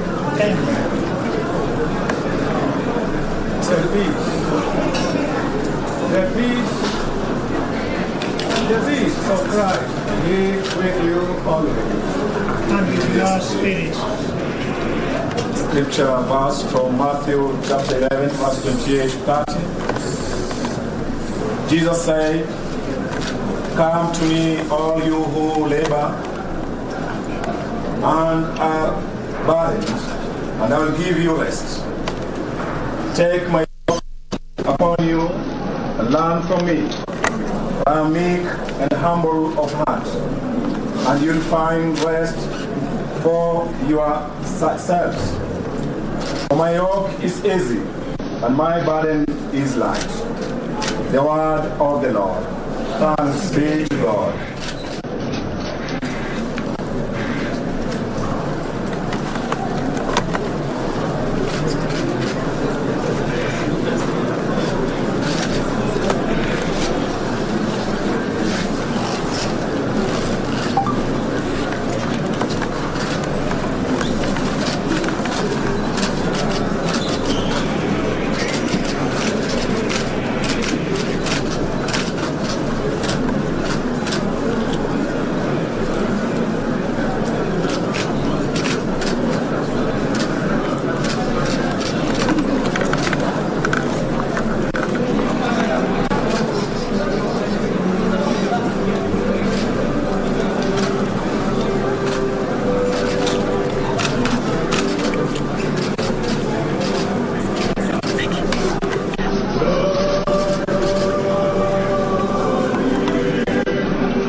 Mwai Kibaki became God's temple, and the Spirit of God lived in him.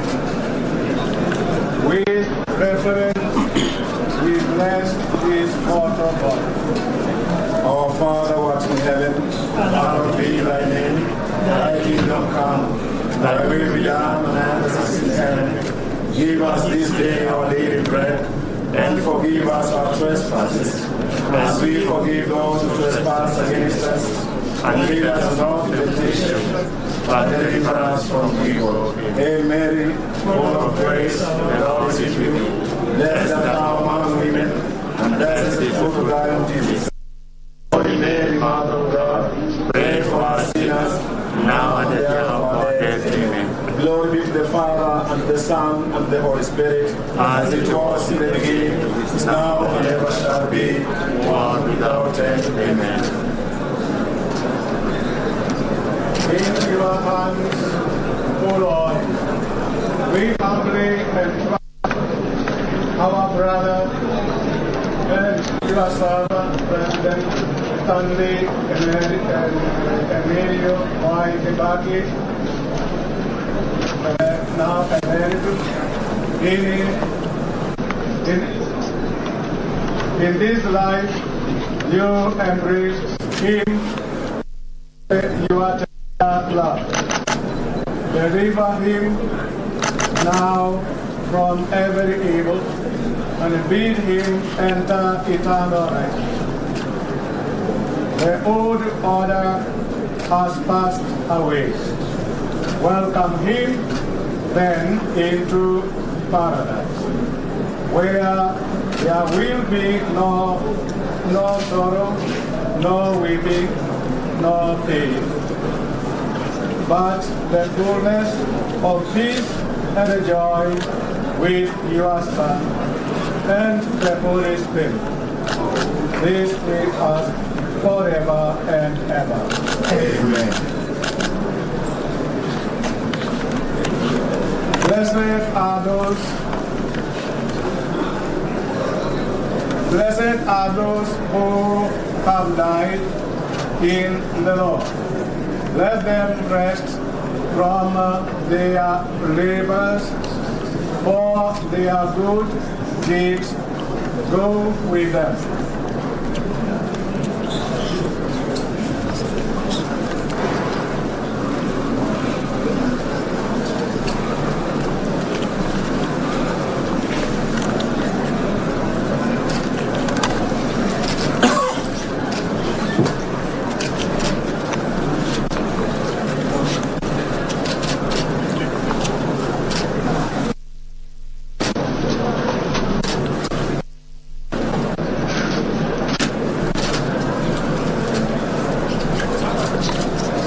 Eternal rest grant unto him, O Lord, and let perpetual life shine upon him.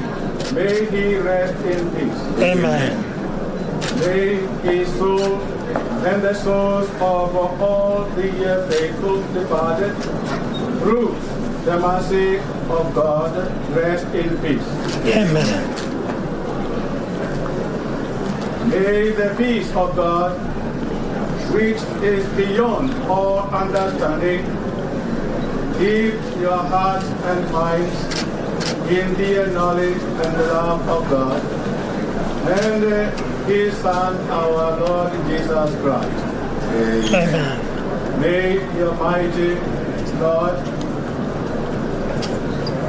may the Almighty God bless you, the Father, and the Son, and the Holy Spirit. Amen. We now allow His Excellency the President to be in the body of the legislature, escorted by the city.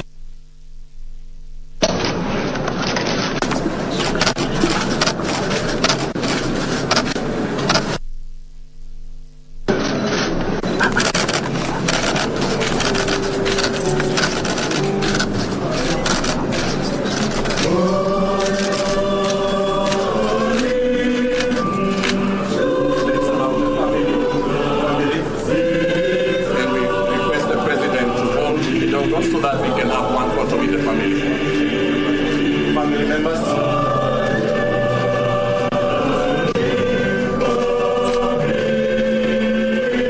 The rest of us will wait.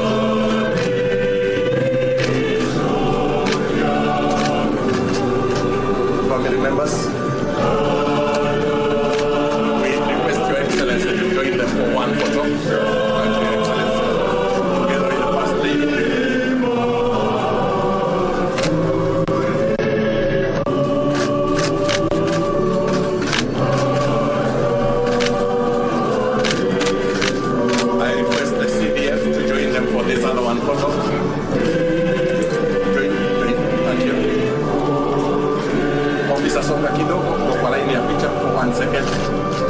Kidogo tu for 1 second. You're on the line of the photo. Thank you. Your Excellency, the First Lady, we will make them of the masks so that we see every one of us. Kindly, just briefly.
Excellency the Deputy President, to view the body kindly.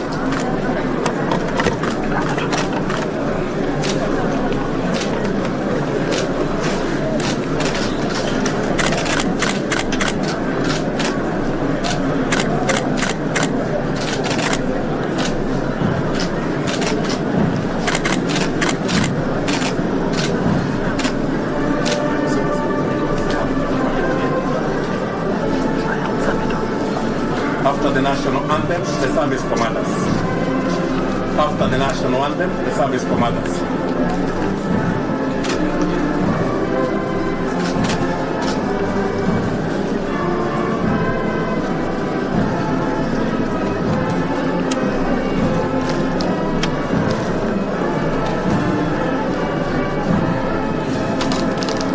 Thank you, service commanders. Thank you. Okay. BCDF and service commanders.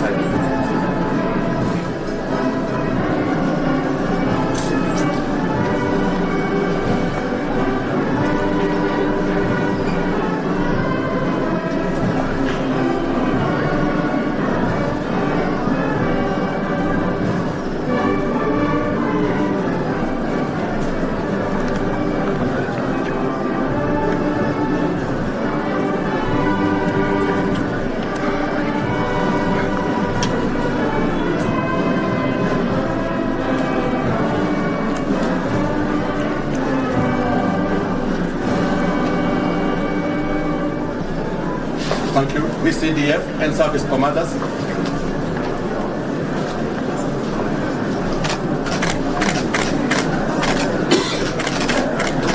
After that, the honorable speakers of the National Assembly and Senate.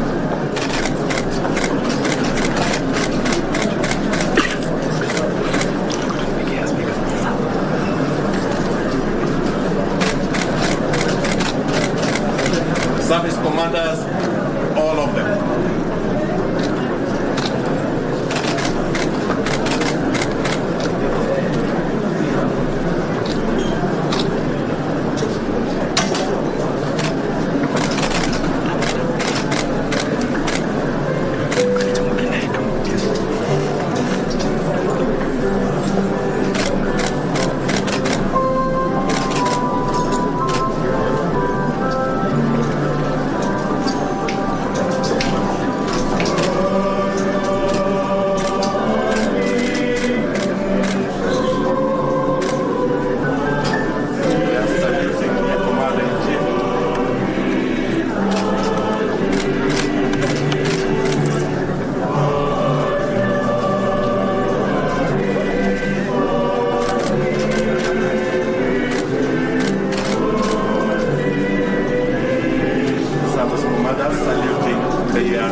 Cabinet secretaries.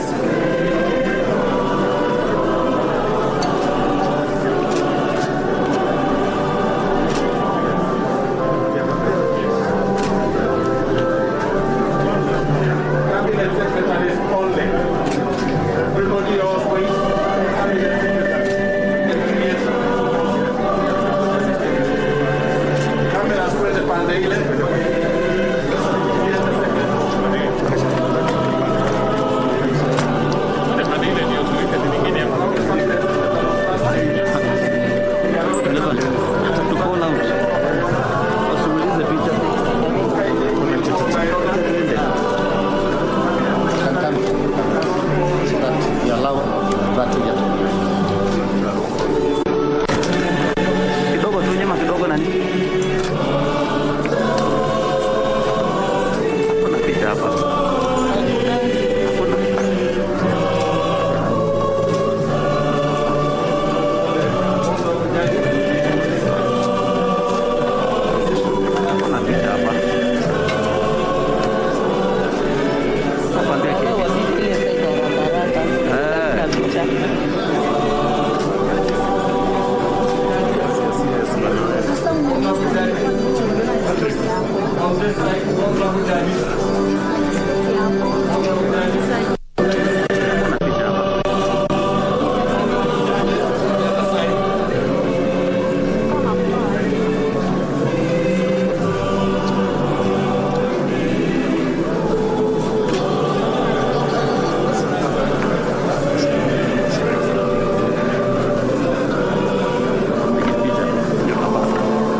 nifiche mwili kidogo.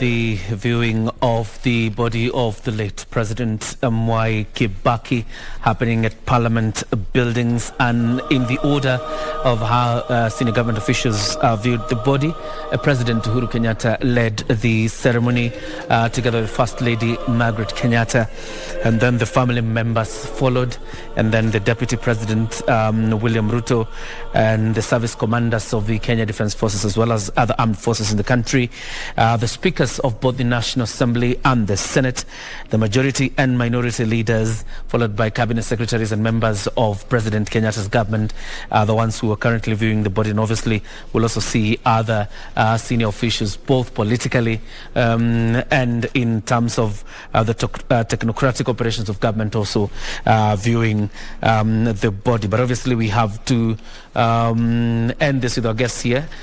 In terms of age, they are old men, so you don't want to keep them very much in studio.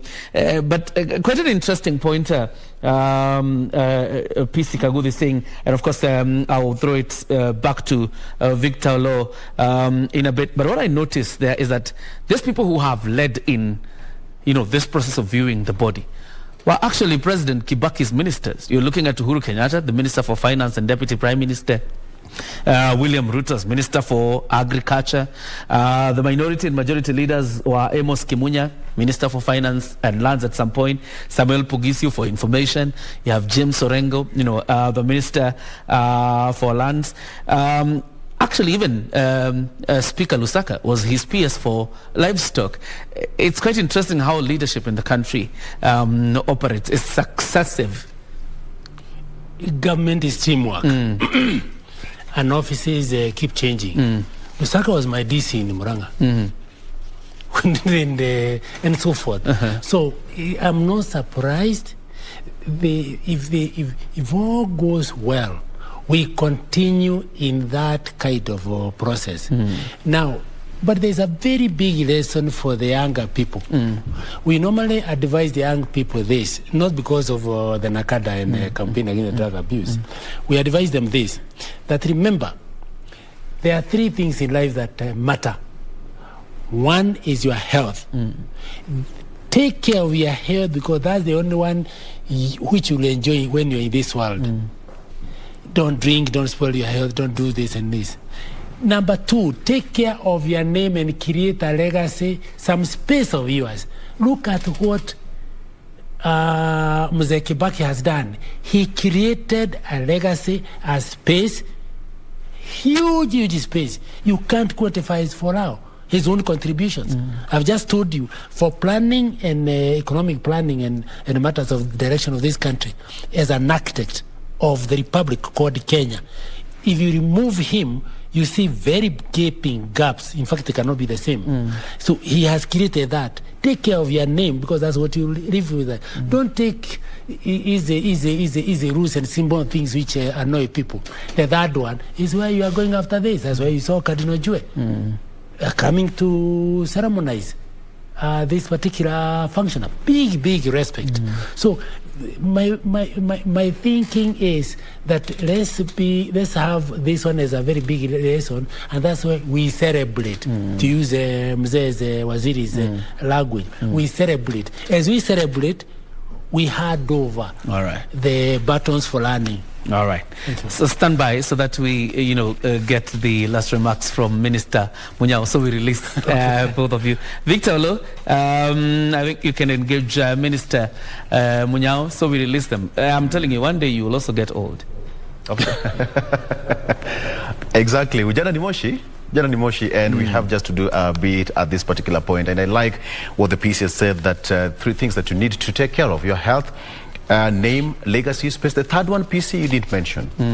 The third one? It was the legacy. The legacy. Okay. Where you will go after this. Okay. So your final remarks, Bwana Minister. We, off the cuff, we talked about something, that it must be a very tough moment for President Uhuru Kenyatta at this particular point.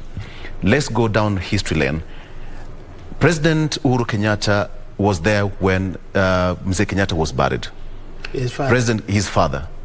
President Kenyatta was there when the predecessor, Moi, was there. Yeah. And now President Kenyatta is there, when now the third president, Mwai Kibaki, is there. He's gone through the process. Must be difficult being President Uhuru Kenyatta at this point. Very true. You could even see the emotions when President Uhuru Kenyatta stood up there to look at Kibaki. You imagine that he must be creating having all these imaginations. It's a terrible thing. It really moves you. But the most important thing, and what we appreciate, is what the government now has done. Right. To take up this issue so seriously. And the planners and everything, to plan an occasion of this kind is not a very easy thing. And for it to be done so nationally. And you see leaders coming into this faction, not even think about their past, but thinking about the concern of a gentleman called Mwai Kibaki, because of the route he made, the peace he created for this country, right. The stabilization of the economy to this country. People have got a lot to remember about Mwai Kibaki, and it is this time when we should all pray together. First, for God to cool his family, to cool Kenya, give peace to everybody, because Mwai Kibaki belongs to all of us, and he's with all of us. Yeah. Absolutely. Absolutely. Thank you so much. And I think at this particular point, we just have to appreciate Bona PC Kagudhi for joining us in studio from 7 a.m. until now. It's a few minutes to 11, as well as Minister Munyao here, who've also been gracious enough to join the show for all those hours. We value your comments and contribution to the show. Now, it's now time for Ask Kioria. Vijana tubaki. Vijana watabaki. Vijana watabaki, wachape kazi. We thank you. Endelee wakati chai. Sisi vijana tusukume gurudumu hapa. Wakati ambapo tunaendelea kuonyesha picha za moja kwa moja kutoka bunge la taifa. Thank you so much. Kuendelea kuona mwili wa mzee Mwai Kibaki wakati kama huu. And it is quite interesting. You saw an officer there called George Nderito. Yes. George Nderito is a very interesting figure. He's now leading the presidential guard in terms of the commanding officer in terms of presidential guard. But he was a personal bodyguard to President Mwai Kibaki during his time as president, and now leading the presidential guard. Right. And his salute was different from others. Yes. He saluted, bowed, then saluted again. Right. You realize these other ones are just saluting. So one salute. But this one salutes, bows, and salutes. It is to show the great respect he had for this man that he has served for many years, and now serving President Kenyatta. Maybe you can just listen in from Parliament a bit, so we allow Minister Munyao and PC Kagudhi to exit. But there's a wall-to-wall coverage. We are still here for the long haul. Wish you well. All right. We wish you good luck. Thank you so much. And thank you for welcoming us in this memorial moment. Asante sana. Thank you. Thank you so much. Remember you. Right. And particularly you. I served with your father in Parliament. Oh. Yeah, I did. You just passed my bubble. And I knew it very well. I knew it very well. I didn't know that you are the son of a great friend of mine.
wananchi parade.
Still covering the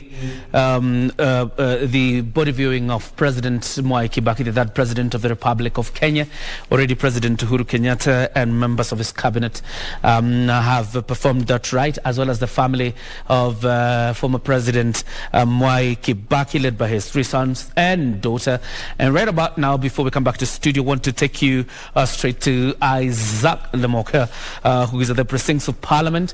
And I understand he's on standby with a few guests, including a former PS in the ministry, in one of the ministries by President Kibaki, but now serving as the governor for West Pokot. That's John Lonyangapuo. Lemoka. Na Professor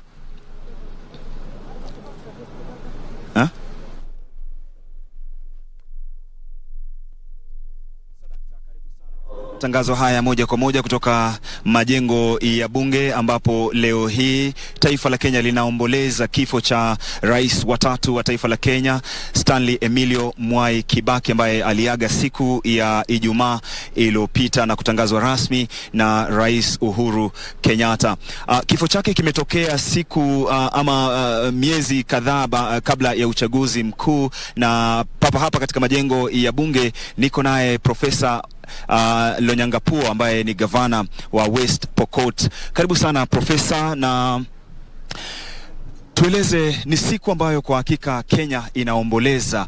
Wewe kibinafsi utasema nini kuhusiana na kifo cha Rais Kibaki? Kwanza nataka niseme tunaomboleza, pia tunasherehekea kazi ambayo alitutendea. Unaelewa, wanadamu, hata neno la Mungu linasema wanadamu anasaliwa mara moja, siku itafika pia ataaka duniani, sisi wote dunia hii. So kwa hivyo kuwa na nafasi ya kuishi na kufanyiwa kazi na baba wetu Mwai Kibaki kwa miaka hiyo yote, akiwa one of the original founders of this nation. Wakati tulitinyakulia uhuru alikuwa ndani. Amekuwa one of the first ministers wa Afrika kabisa, alikuwa ndani mpaka sasa. So nataka niseme ya kwamba nyinyi wa Kenya wote pamoja na mimi tunataka tukumbuke yale yote alitutendea mpaka akawa president wakati ngumu juzi. Mnakumbuka tulikuwa na post election violence, na ile leadership steering ile alituwekea mpaka nchi yetu ikawa stable, ikarudi akisaidiana na ndugu yake Raila na wengine. So niseme ya kwamba huyu mzee, ninyi wote wenye hamkujua Kibaki, ninyi wote wenye mulifanya kazi na yeye na mnamjua, vile watu wamedescribe yeye ni mtu mwenye ako na ungwana kwa uongozi yake na hata kwa maisha yake. So mimi, yeye mwenyewe ndiye alinichagua kuwa permanent secretary. Wakati yake yeye mwenyewe nilikuwa mkuu ya chuo kikuu, Moi University ile inaitwa sasa University of Eldoret, ilikuwa inaitwa Jepkoilel wakati huo, na akanitoa kule West Pokot mpaka akainua mimi nikafika mahali nilifika, kawa among the leaders. So niseme kwamba huyo mzee alitasama kila mahali, akaona watu wote, akachenga kona ya inji ya Kenya. If you remember, hata wakati storm ilikuwa kubwa sana, ile security watu walikuwa wanataka sana ni kusikia sauti ya Kibaki atasema nini. Mtangoja siku ya kwanza hakuna, siku ya pili hakuna, mpaka hiyo shida itakapotulia, nyinyi ile mori na hasira na zote zimeisha, anawaambia na tuendelee na kazi. Hiyo ndio sauti ambayo tulisoea sana. Nataka niwaambie wa Kenya, poleni, lakini tujipe moyo.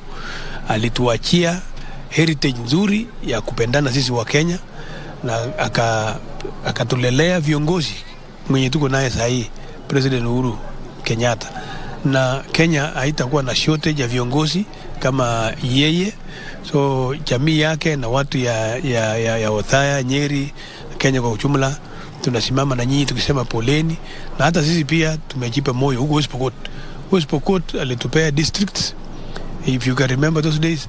Kwanza mali naitwa Theatre in East Pokot, mali naitwa Baringo County, mwenyewe alienda akapeana districts, akapeana nini. It was very good and I'm very proud of him. Niseme ya kwamba kiongozi wetu amelala, lakini matendo yake ataendelea kuongea kwa sasa na vizazi zijazo. Shukrani sana gavana. Kidogo tu kabla ya kumaliza, Profesa, umekuwa permanent secretary na umefanya kazi na Mwai Kibaki. Tumeona miundo msingi, tumeona free primary education. Ni kipi ambacho hatukijui kuhusiana na Mwai Kibaki ambao wewe umefanya kazi na yeye? Labda ile pengine mjui, ile yenye niliona kabisa, anakupea nafasi. Kama amekupa kazi ya kufanya kazi, anakupea complete freedom ya kufanya kazi mpaka uonyeshe mazuri yote ile uko nayo kuhusu hiyo kazi. Aliniweka kama PS hapa industry, PS hapa public works, bila interference. Akanipa pesa, nikisema lete pesa ya ujenzi hapa, akanipa. So kwa hivyo kiongozi mwenye aliona aliwajia watu uwezo ya kuflourish na kubombea mali wako, of course kutumia mali ya inji ya Kenya ichenge. And that's why I'm very proud. Wakati yangu ndio tulikuja kurefurbish kama PS, tulirefurbish bunge hii. Unaona vile ilifanywa, so president anasema ifanywe namna hii, nikawa PS wakati huo. Sasa tukachapa kazi, alafu sasa Parliamentary Service Commission wakaambiwa ndio hiyo pesa muendeleze na ifanywe. Na kitabu Kibaki alikuwa anafuata ile code ya ujenzi ya inji, piko kwa public works. You cannot build buildings too ovyo bila kufuata hiyo, especially ya government. Yeah. Shukrani sana Profesa, na kila laheri na kutakia. Pole sana kwa kumpoteza kiongozi wako.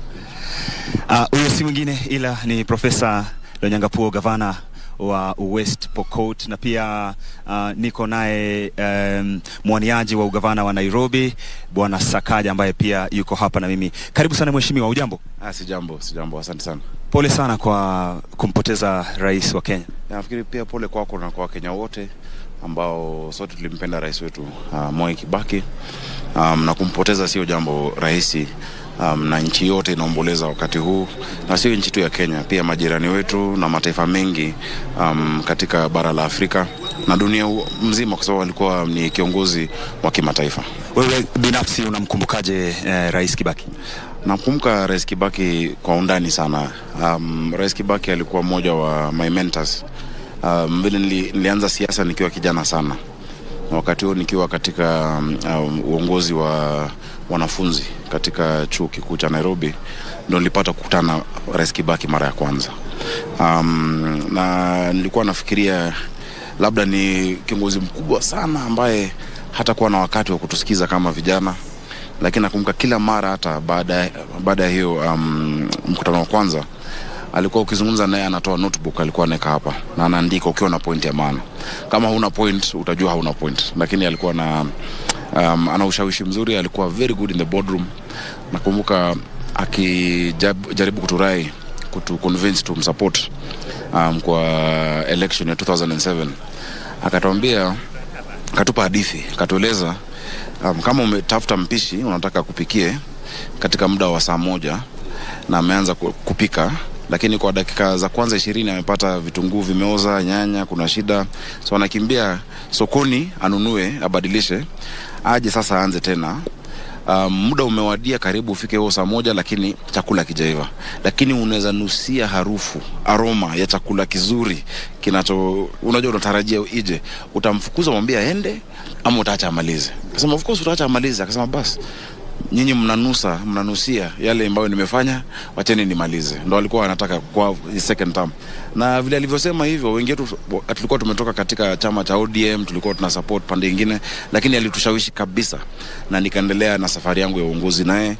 Ndio baadaye nikaweza kukutana na Rais Uhuru Kenyatta ambao tukakuwa marafiki, na hata wakati huo akiwa bado rais na tukiwa tunafanya kazi na Rais Uhuru Kenyatta ambaye alikuwa treasury, alikuwa bado tunazungumza, alikuwa anatuma mawaziri wake kwangu kwa ushauri.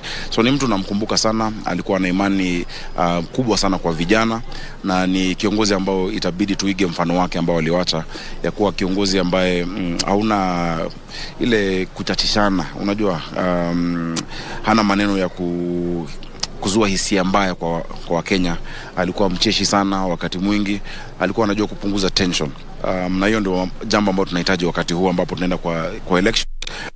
Tusichochea wananchi, tuweze kuwatuliza, hata kama unajua wania viti ama tunagombea viti tofauti, tuweze kutuliza wananchi.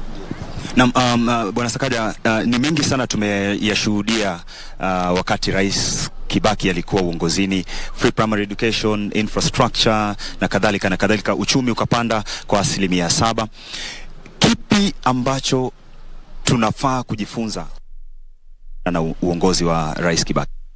Ambacho kujifunza, alikuwa kweli ame vizuri katika hatamu ya Rais Mwai Kibaki. Hela kutoka nchi za nje au wafadhili 7% peke yake. 93% ya bajeti yetu ilikuwa ni matokeo au utolezi wa Wakenya, mshuru yetu.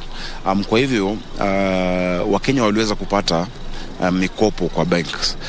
Wale ambao wanafanya biashara waliweza kupata mikopo kwa banks. Wakati huu nafikiri tumepunguza. Sasa ni ngumu sana kwa Wakenya kupata hizo mikopo, ndio maana unapata watu wanasema kuna pesa mfukoni. Nafikiri ile serikali ambayo tunatarajia ije baada ya kura hii ya mwezi wa August, lazima ifikirie njia ambapo itabadilisha mfumo wa uchumi ama fiscal consolidation, ili tuweze kupatia Wakenya headroom kuweza kupata mikopo ili wakufanya biashara. Otherwise Wakenya wameumia sana. Tunaweza ona miundo msingi, tunaona mabarabara, tunaona stima na mambo mazuri sana, lakini wakati hakuna cash flow kwa wananchi, watasema hawezi kula barabara, watasema hawezi kupeleka watoto wao katika hizo shule ambazo mmezijenga. So lazima kuwe na balance. Nafikiri aliweza kubalance kwa sababu yeye alikuwa mtu wa alikuwa economist, unajua, so alikuwa anaielewa, na pia kuweza kujua siasa si uadui. Mwai Kibaki aliweza kufanya handshake ya kwanza hapa Harambee House. Aliweza kwenda kumuita Raila Odinga ambaye alikuwa amemshinda, akasema hapana, hatuwezi endelea na mambo ambayo iko, ile vita iko, tuzungumze. So just the ability kuangalia across the divide, kusema pande hii fanya na yule ambaye kupande ile nyingine, na ni jambo ambalo mimi nimeshikilia tangu wakati huo. Hata kabla hii handshake ilifanyika, nakumbuka ndugu yangu Babu Wino akiwa amewekwa jelani, nilienda nikamtoa kule korokoroni. Ndugu yangu mwingine alikuwa anapigwa na watu wa Jubilee, nikamzuia, nikasema hapana, siasa haiwezi kuwa uadui. Siasa tu ni kuchagua kiongozi. Uwe ni kabila gani, uwe umetoka pande gani ya nchi yetu, lazima tuwe na siasa safi. So hiyo ni jambo ambalo Rais Mwai Kibaki alitufunza na lazima idumu katika taifa letu. Kwa wananchi wa Othaya na wa Kenya kwa jumla, wakati tunaelekea katika uchaguzi mkuu, neno lako? Ningependa kuambia watafute, kwanza nawaambia pole wananchi wa Othaya. Tutajumuika nao tukija kumzika rais wetu. Othaya ni pale nimekuwa mara mingi sana, wakati alikuwa rais na pia baadaye nikiwa mwenyekiti wa chama cha TNA, na ni watu wazuri, wanapenda biashara, wanapenda kufanya kazi yao, ni wakulima wa chai, na ni watu ambao wanapenda mambo ya ukulima. Ningependa kuambia tukielekea kwa uchaguzi watafute viongozi ambao wanaweza iga mfano wa Rais Mwai Kibaki. Viongozi ambao hawataki kuchochea wananchi, viongozi ambao wanazingatia jambo ambalo ni muhimu zaidi katika taifa letu leo hii, ni mambo ya uchumi, mambo ya gharama ya maisha. Vitu zimepanda bei, ukiona mafuta imetoka 250 imefika 400, unga imeenda 200. Hali ya maisha ni ngumu. So watafute viongozi ambao wanataka kuzingatia mambo ya uchumi, sio wale ambao wanaongea tu mambo ambayo hayaeleweki kule juu. Watu wakubwa, yale watu wadogo, wananchi wa kawaida ndio muhimu. Shukrani sana gavana, na tunakutakia kila laheri katika ndoto zako na Nairobi. Asante sana, shukuru. Na tubaki pamoja kama Wakenya. Shukrani sana. Asante sana.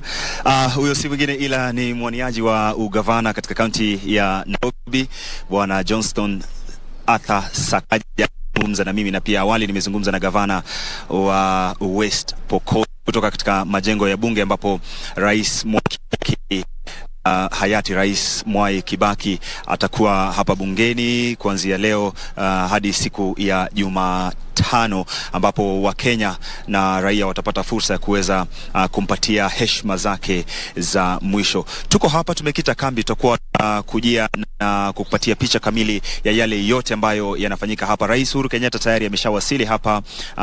Nimeweza pia kumuona kinara wa Wiper na pia kinara Martha Koome ambaye ni Chief Justice, ambaye wote wamefika hapa. Maspika wote wa mabunge yote mawili, Senate na bunge la kitaifa, pia nimeweza kuwashuhudia wakifika hapa makusudi tu kuweza kupeana heshima zao za mwisho kwa mwenda zake aliyetangulia mbele za haki, Rais hayati Mwai Kibaki. Na kuregesha moja kwa moja hadi studio zetu za KBC, mimi nikiwa hapa niko na wenzangu kina Beatrice Gatonye pamoja na Kipnusu. Tutakuwa tunakuletea picha kamili ya jinsi mambo yalivyo na jinsi mambo yanavonoga katika eneo hili. Kutoka katika maeneo ya bunge, mimi ni Isaac Lemoka. Asante sana mwenzangu Isaac Lemoka pamoja na timu yote kutoka maeneo ya bunge, ambako wananchi sasa wataendelea na shughuli ya kutizama mwili wa aliyekuwa rais wa 3 wa Jamhuri ya Kenya, Mzee Mwai Kibaki, na shughuli hiyo itafanyika kwa siku 3 kuanzia leo hadi siku ya Jumatano. Na siku ya Ijumaa kutakuwa na ibada ya wafu itakayofanyika katika uwanja wa Nyayo, na baadaye mazishi kufanyika katika kaunti ya Nyeri, eneo bunge la Othaya ambalo Rais Mwai Kibaki aliweza kuwakilisha kwa muda wa miaka mingi. Victor Olo, obviously because we'll be linking up even with Wahome, who is already in studio, but I'm just thinking about President Kibaki post-retirement. There's a man who completely kept off public affairs after his exiting from office. That's exactly what Minister Munyao said, that that was President Mwai Kibaki for you. Even during his time as a president, he never used to have that kind of antagonism in his cabinet. He never used to comment on anything. What he used to do was to focus on his main agenda and make sure that everything was done according to his desire. And that is exactly who President Kibaki was. You know, he was non-confrontational. He lived a very low life. And people who know him said that quite often he would frequent the golf courses to play his favorite game, the golf, you know, the Muthaiga, Karen, Machakos. He would go there, relax, and later on have a chit-chat with the friends and go back home. Matters politics, he completely kept off. And I think that showed his stature of a statesman. Once you've gone home, you live your life and let other people run the government. Okay, Yeah, we've been and here. That's Yes. generally the picture of President Mwai Kibaki. And of course, when you talk about non-confrontation, even in terms of his foreign policy, Yes. his diplomacy was non-aligned. You know, the non-aligned kind of diplomacy. There's no confrontation. Even in places where Kenya needs to take a position when the two nations are wrangling, you know, President Kibaki would be a peacemaker. I mean, sit down and agree. And I think President Uhuru Kenyatta has also perpetuated that non-aligned diplomacy, and I think it keeps Kenya at a very safe place when it comes to its position in the League of Nations. But as rightly pointed, President Kibaki, after exiting, kept off public life, but largely also because he was unwell, and you remember several times he's been to hospital and back, and that is why largely. But remember, even when he's battling with his sickness, he used to regularly attend church, either at the Consolata Church in Nyeri or the Catholic Church in Westlands. He was a faithful follower of the Catholic doctrine. And the last time we saw the president, the very last appearance before President Uhuru Kenyatta announced to us that President Kibaki had left us, was actually when he came out to view the body of the late President Daniel Moi. That was the last public appearance of President Mwai Kibaki. I understand we have to go back to Parliament again and link up with our team there.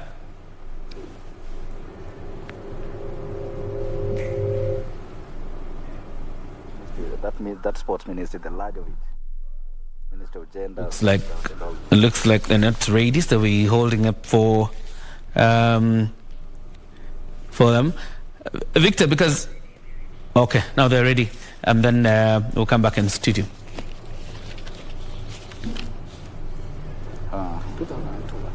Kwa mwenda zake hayati Mwai Kibaki, na sasa naweka na viongozi wawili hapa ambao